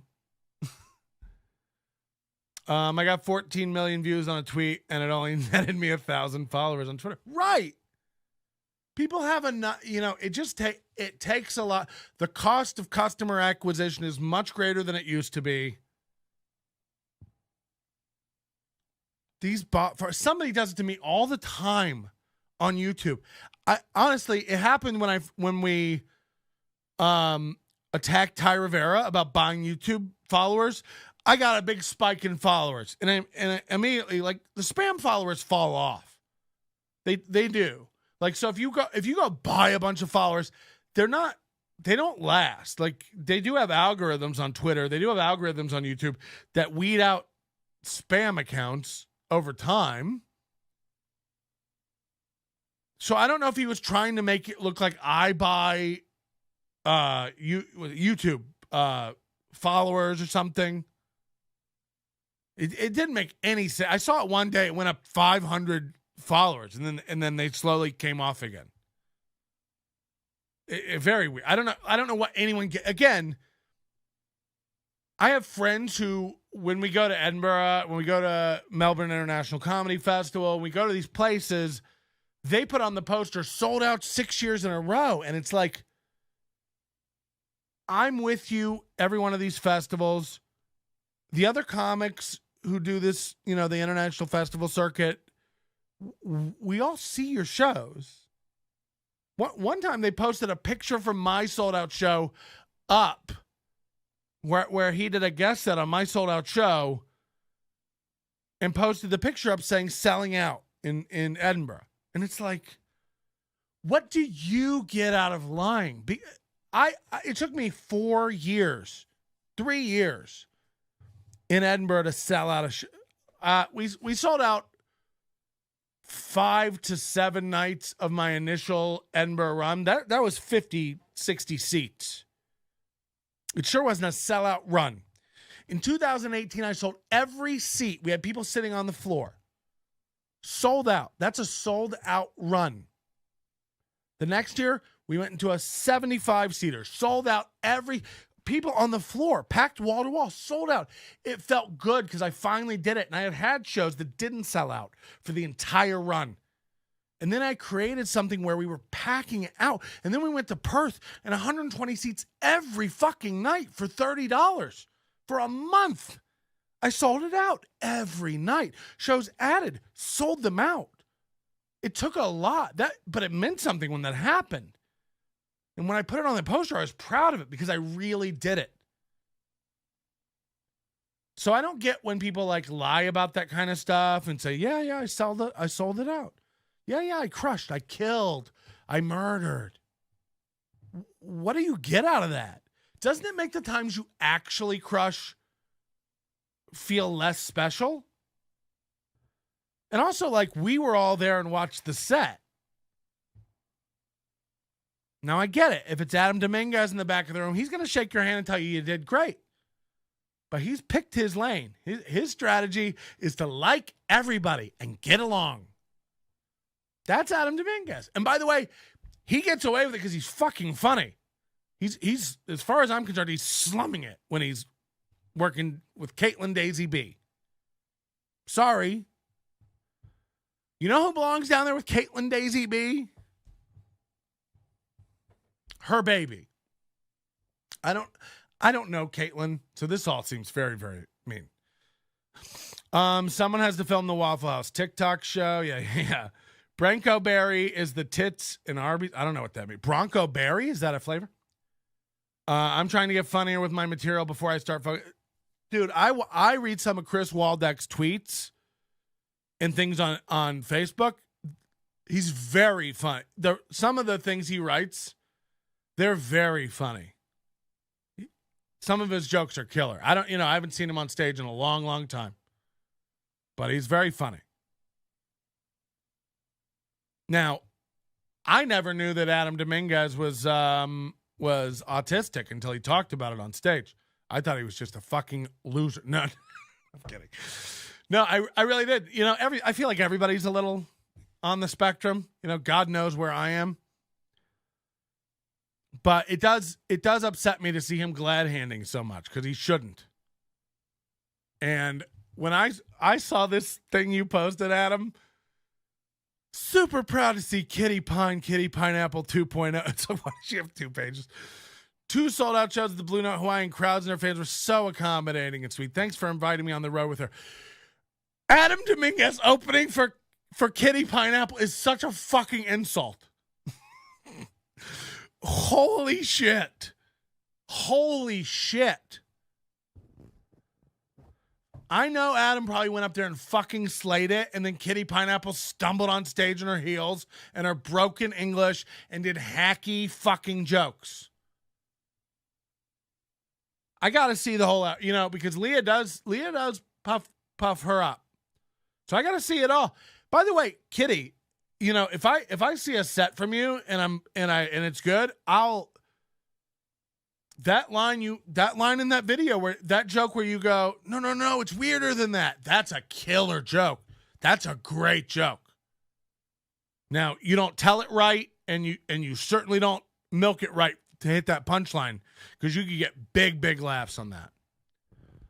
But maybe you're just not good enough to know that joke is a closer of a joke. But you don't milk it or configure it in a way to do that so much. But I do a lot of negativity here, so I want to do more positive stuff. I'll highlight the funny comedians in town too. Maybe we need to do more of that. Me too, Waldeck. I'm happy with my current open micer status. It makes sense. Take some time if you aren't delusional, in my opinion. This is all I'm saying. Is like when Caitlin Daisy B, and again, I'm just using this as an example. When Caitlin Daisy B gets offered a roast a year and a half into comedy, anyone who respects the art of comedy and is really trying to be serious in comedy should reply to that with, no, that's crazy. I've been doing it a year and a half. Don't roast me. That's not... Roasting is like the Hall of Fame, or it used to be. Roasting is like a way to look at someone's career and everything they've done, making fun of their flaws, making fun of their mistakes, making fun of their rises, after their falls, and encompassing all that together with good friends. It's not to get... What's the difference between the night you roasted Caitlin and every other fucking night at the backstop? Just a bunch of open micers sitting around laughing at inside jokes about her husband and baby? Like, what the fuck? If I see one more roast with Caitlin Daisy B where she does the same roast jokes against Lex Las Vegas, I'm going to vomit. Please be kind, rewind. I've seen this tape.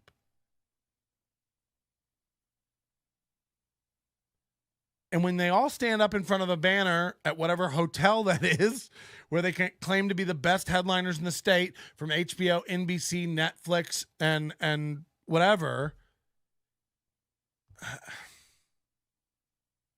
who is it for? Because every comic in the room knows it isn't true. Every comic going up knows they're not one of the best headliners in the state. They should know that they're not headliners. And when you had that banner printed, if that's Skippy Sprinkles, he needs to be kicked out into the desert and off a canyon. What the fuck? What the fuck?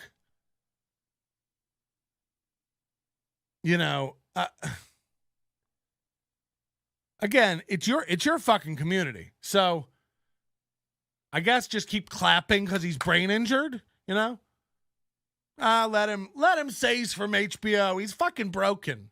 It's like, well, aren't we saying the same thing? You know? One of us will just say it out loud and you'll shake his hand when he gets off stage and tell him he's funny. It's like, I can't. I'm too old for it. I'm too old. I'm too grumpy. And guess what? Whatever my autism is won't let me lie. I'm not good. I've never been good at it. People see what I think. I wear it on my face. And all the people that get butthurt by what, like Lex Las Vegas, I've said nothing about, other than the spotlight is dumb. But again, you don't try. The spotlight is zero effort. You flip open your phone and go, whoa, what's going on? Your first question is, what's going on, or where are you from? Other questions you may hear include, how long you been doing comedy, what got you into comedy, what you got coming up. So, no thought, no production, no anything goes into it. When I say it's not great, that shouldn't be an insult to you. You should go, yeah, I don't try at it at all. Who cares? It's a fun thing I do at By the way, just go, yeah, I don't know. It's just like a fucking thing I do. So everybody knows me as Lex Las Vegas the guy. And then I'd be like, oh, okay. Like, I don't care. No. You've got to run to Facebook, make 4 posts about how I'm a piece of shit with no friends. Like, okay. I guess that makes the spotlight good now. Never mind. I guess the spotlight's great. I don't have any friends, so I guess the spotlight is good now. You have to post. I shine the light on amazing, talented people. And it's like, you grab whatever flesh bag is around you in a parking lot. I remember when the spotlight used to be called ASL. Yeah. In chat rooms. Back when we were on prodigy.net.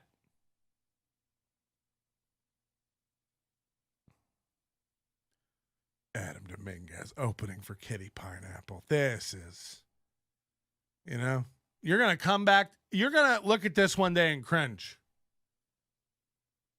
I promise you.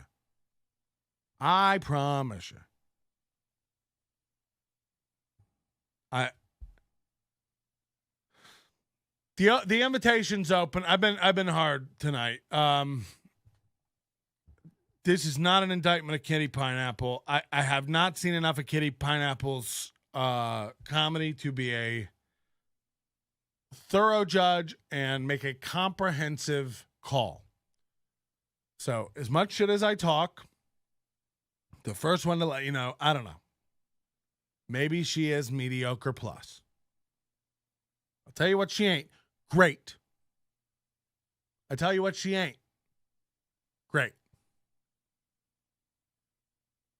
Maybe she's good. But there's a weird thing where it's like, oh, you've only been doing it 2 years. You're not that great. That's fine. And then there's the other thing where you're like Crumb or Kitty Pineapple, and you've been doing this over a decade, and we're all like, maybe it's time to not do this. How do I, what am I doing? Sorry, I got to do a little maintenance.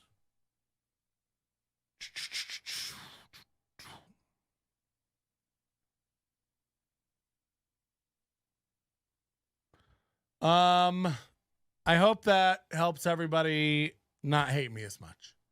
Okay? Fuck, Lex. What a loser, this guy. He got no friends. Oh. And by the way, now when I see Lex Las Vegas at a show, what, you just gonna stand over the corner and shift around and not be, okay. Am I that bad of a guy? Am I that bad of a guy because I said Spotlight wasn't good? Leia Tupo says Kitty Pineapple may be great. Yeah. Yeah. Come on, man. No, I'm sure she's really good. I'm sure she's great. We'll never know. We'll never know. That invitation's open. She will never come on. What could you say? When you're still putting up videos as David and you're still putting up videos as Kitty, what could you say? And somebody goes, you're kind of trans grifting. The only thing to go is like, I'm Kitty Pineapple, I'm a woman. Or go, it's a character, it's not real. And if that's the case, maybe you shouldn't be on the female lineup shows. You know, those shows are created with the solid goal in mind of giving more stage time to women. What is a woman? Powerful stuff.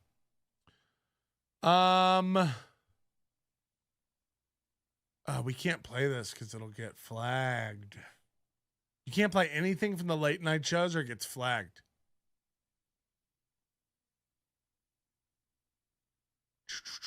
Oh, did you see this Canadian TV? Okay. So all the conspiracy theories now, we're gonna talk about other stuff.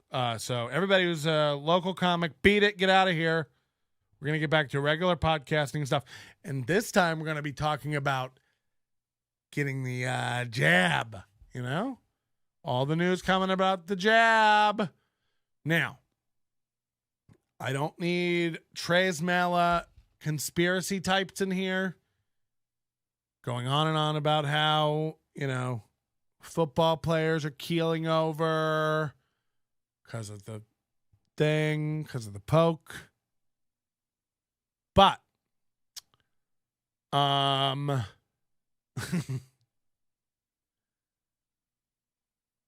do feel like all the people who are still like rah for the thing, the poke, they're so good with the algorithms on getting these words. They'll demonetize you if you mention certain words. So, you know, I got to be coded language here.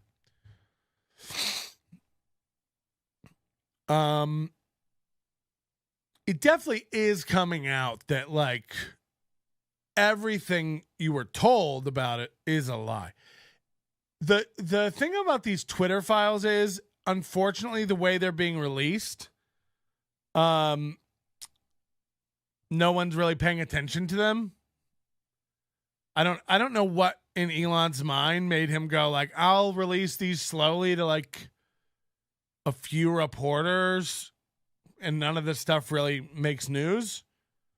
But like, I don't know, 7 giant conspiracy theories that people had just turned out to be like 99% true. Like almost everything everybody thought was like bonkers. You're like, okay, yeah, I'm sure that's the way it's going. It's like everything about Russia, everything about the Russia thing was fake. All of it. For the past 7 years, all of it manufactured, made up, self-perpetuating garbage by the government and social media. And proven. Yeah, okay. It's like, Jesus. So now, like, everything about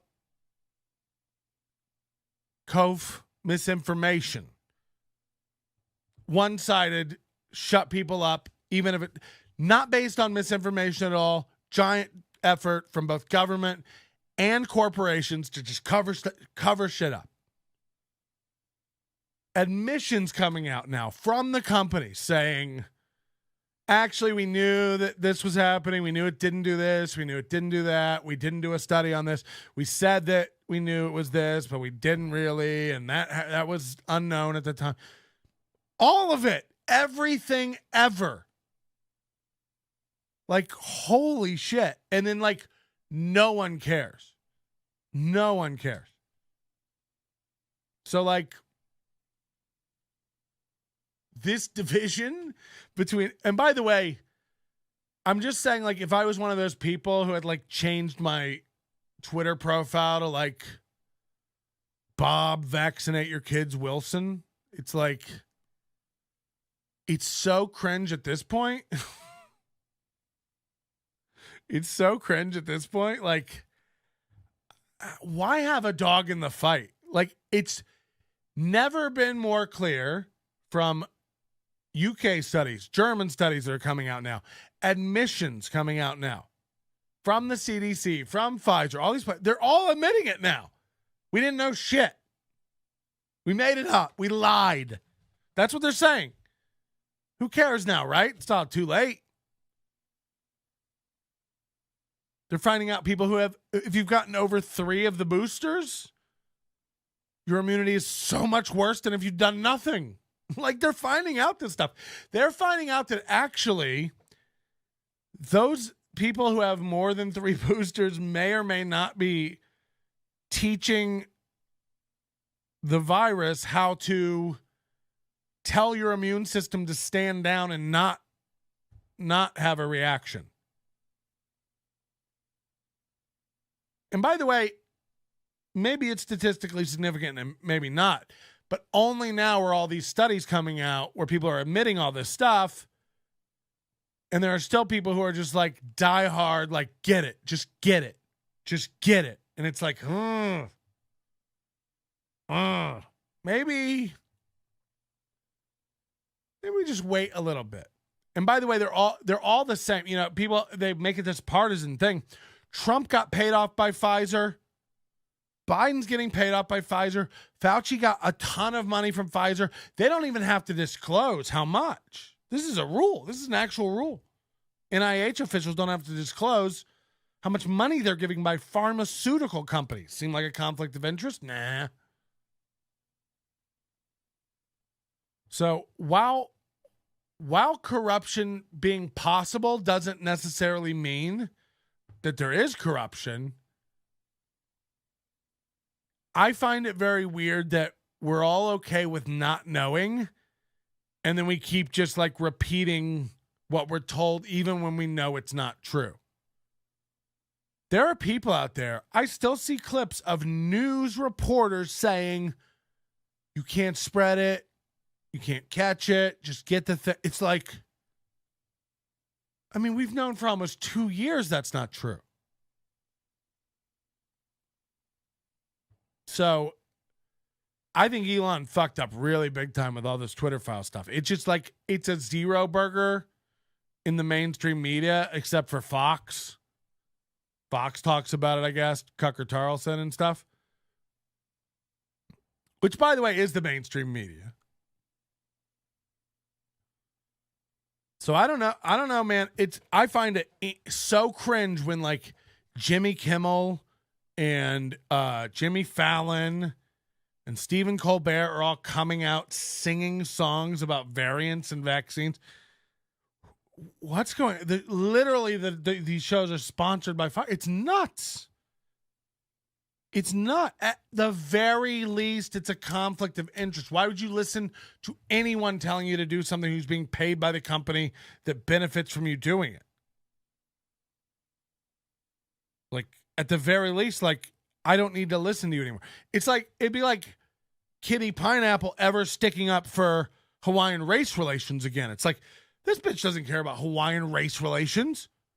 She wanted to know who wrote a bad letter about her, and she was using race to try to blackmail somebody. Now, if she really cared about the Hawaiian people and me spreading, horrible misinformation or lies about the Hawaiian people, you wouldn't have messaged me threatening me to put it up if I don't bend to your personal will. You would just put it up and go, look what this guy's saying about Hawaiian people. Isn't this fucked up? That's what an honorable person does who actually cares about something. They don't wait to cash a check to have personal benefit in order to make their decision on how they're going to behave. Like that's you're not a person we ever need to hear from again. Your honor is sullied. Say whatever you want about me. Oh, Patrick's mean to Kitty Pineapple and Lex Las Vegas. Is he? Or did he just tell you what you don't want to hear? No one's watching the spotlight. How dare you? When your feelings settle, when you realize I'm not saying anything other than truth, You let me know.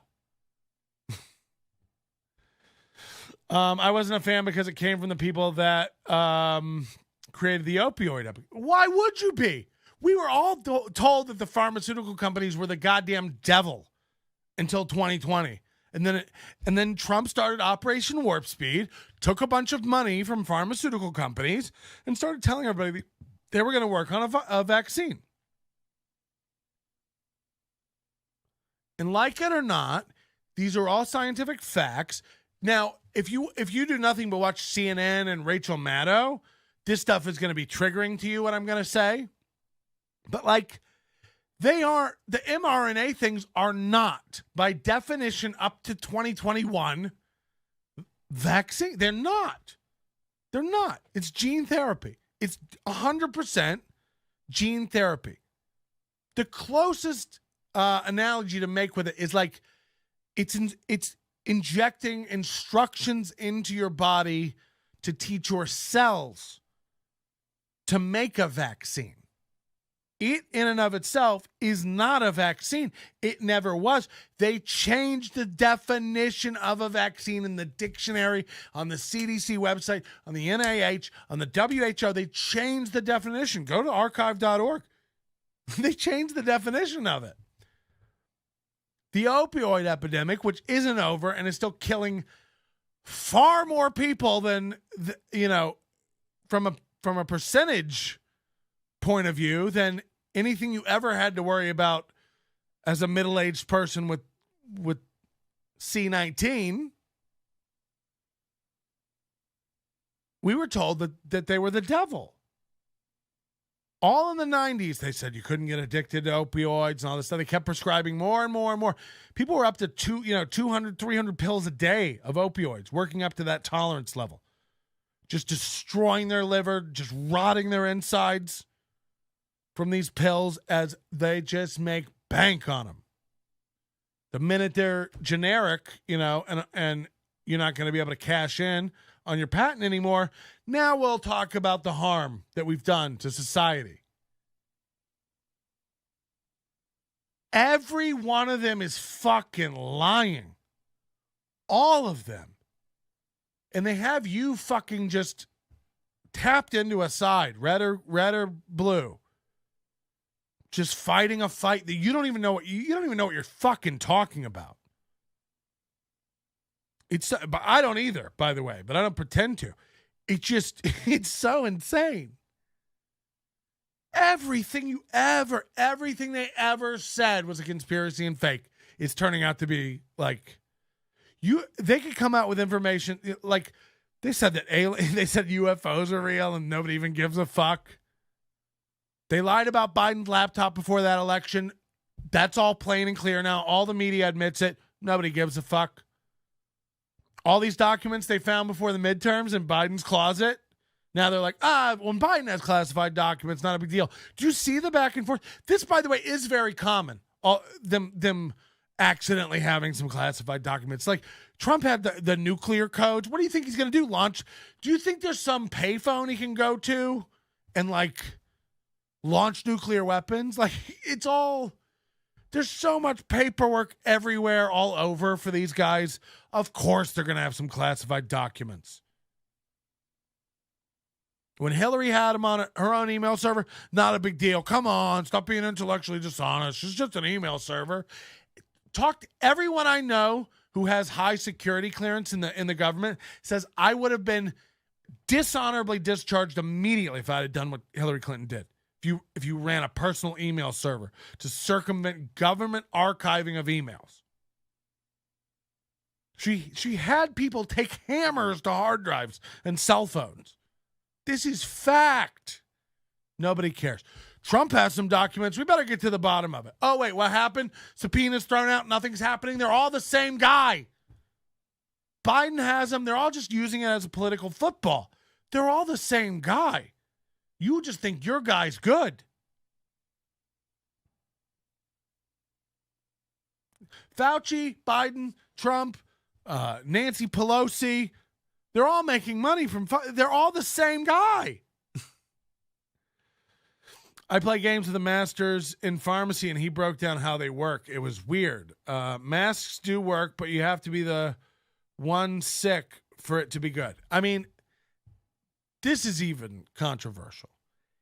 N95 masks work to protect the person wearing this. Again, we were all told, I don't wear a mask to protect me. I wear it to protect other people. This was all horse shit. Horse shit. You brainwashed idiots. Now, everybody who's paying attention knew this a year and a half ago. But just now, doctors are being allowed to talk again on YouTube. So you're hearing all this stuff. A lot of people for the first time. Cloth and thin paper masks, anywhere from 9 to 19% effective in studies, which is if worn correctly at all times.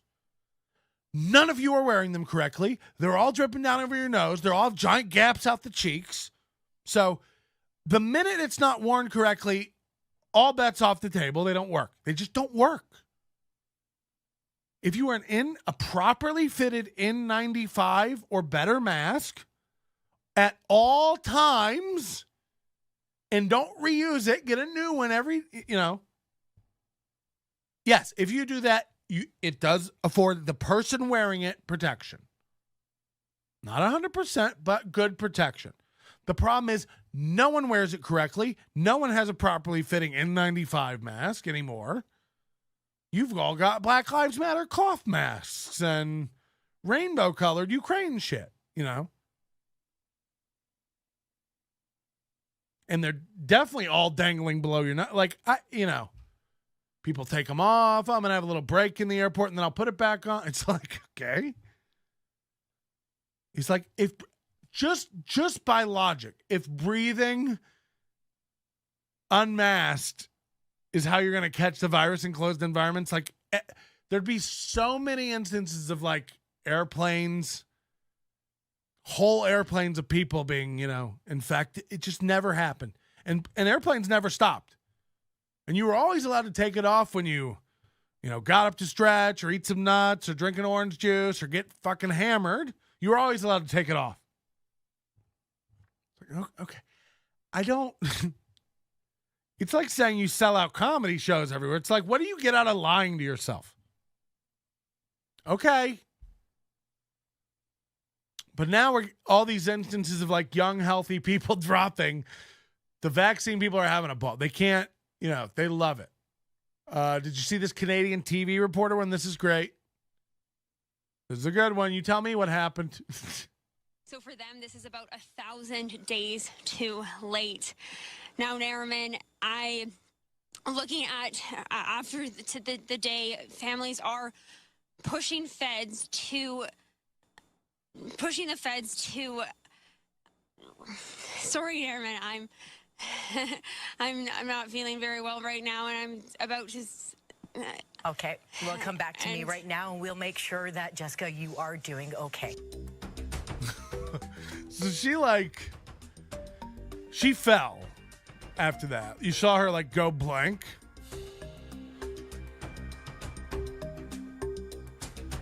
Woo.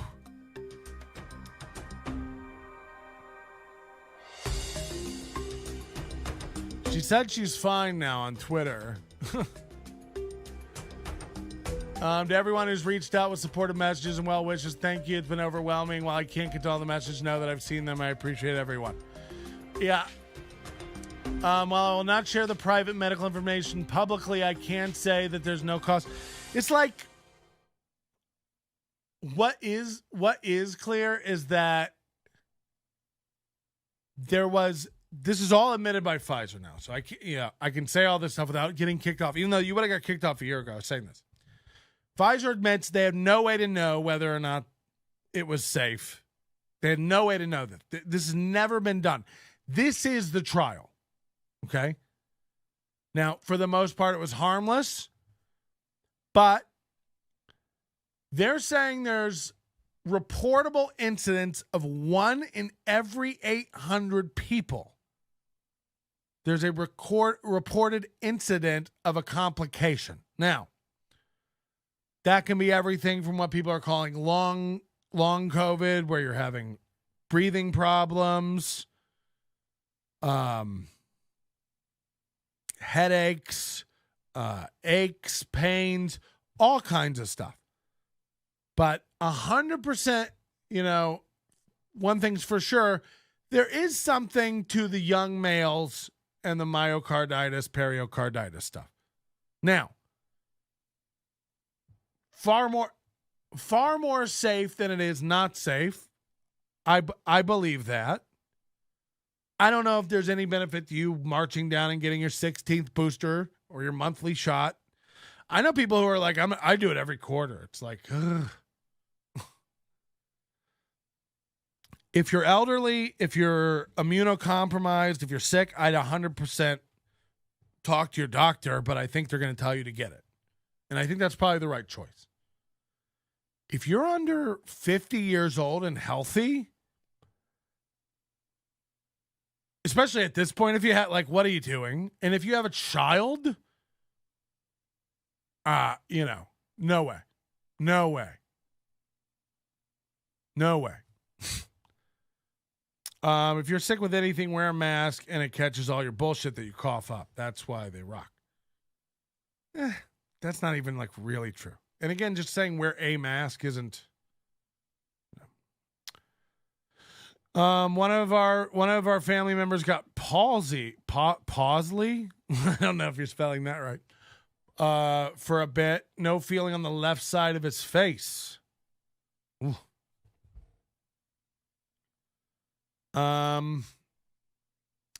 Yeah, I don't know. Look,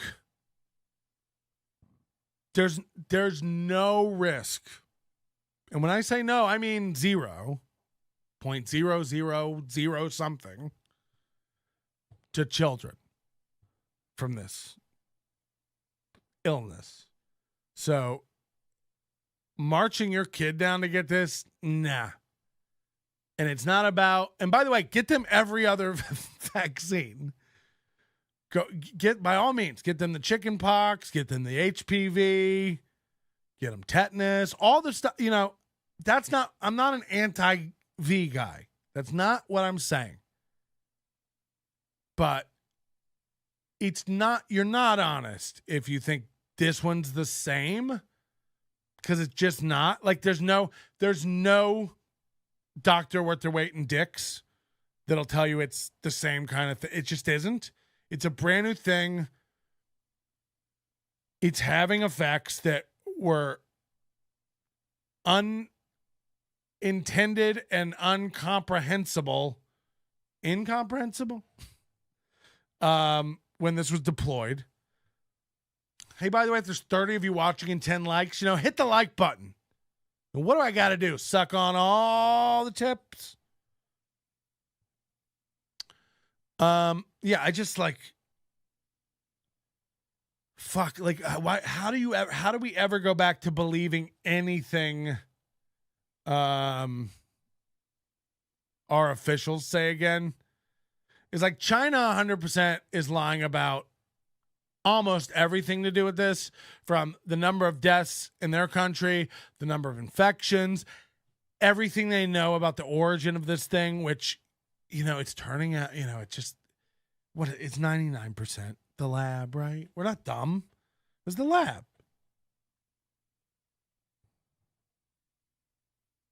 Have you looked up who paid the biggest criminal fine in history? No. Was it a pharmaceutical company? It's just isn't it cringe when every mainstream comedian on at night, from from Trevor Noah to Jimmy Kimmel to Jimmy Fallon to Stephen Colbert, are all saying, if you don't get remember when Jimmy Kimmel said, if you don't get the shot, then you should be denied access to the hospital? It's thanks, dancing around clown, for your medical opinion. It's and by the way, why take any stance on it? Go to McDonald's right now. You'll find they're handing out cups and fry containers with coronavirus balls and syringes on them now to encourage people to get their boosters. It's Why take a stance? All you can now. I know why. They're getting money from somebody, like 100%. Why else would McDonald's put syringes on the front? Like, hey, you like putting bad things for you in your body? Like, it's so cringe when Chick-fil-A is giving away a free donut every time you get it. Like, what? If it comes out, and by the way, it's coming out that they lied about this. They intentionally put this out and knew about harm it could cause. Like, let's make it very clear. Like, if vaccines cause adverse reactions on the level of like 1 in every 100,000, they pull it. They would never let that out, the FDA. Even that number is not good. It do no harm. No harm. 1 in 800 with this one? Fine, put it out. Keep getting them. Boost it up. It's like, whoa. So, yeah, they're saying Pfizer is the biggest criminal fine in history. They don't care. Do you know what these fines are? It's like when Meta gets fined for, like, leaking your data or using it inappropriate. It's like Meta got fined $24 million. Like, they make that in half a second every day. Go watch some of the opioid documentaries and see how much these companies were fined. It's nothing.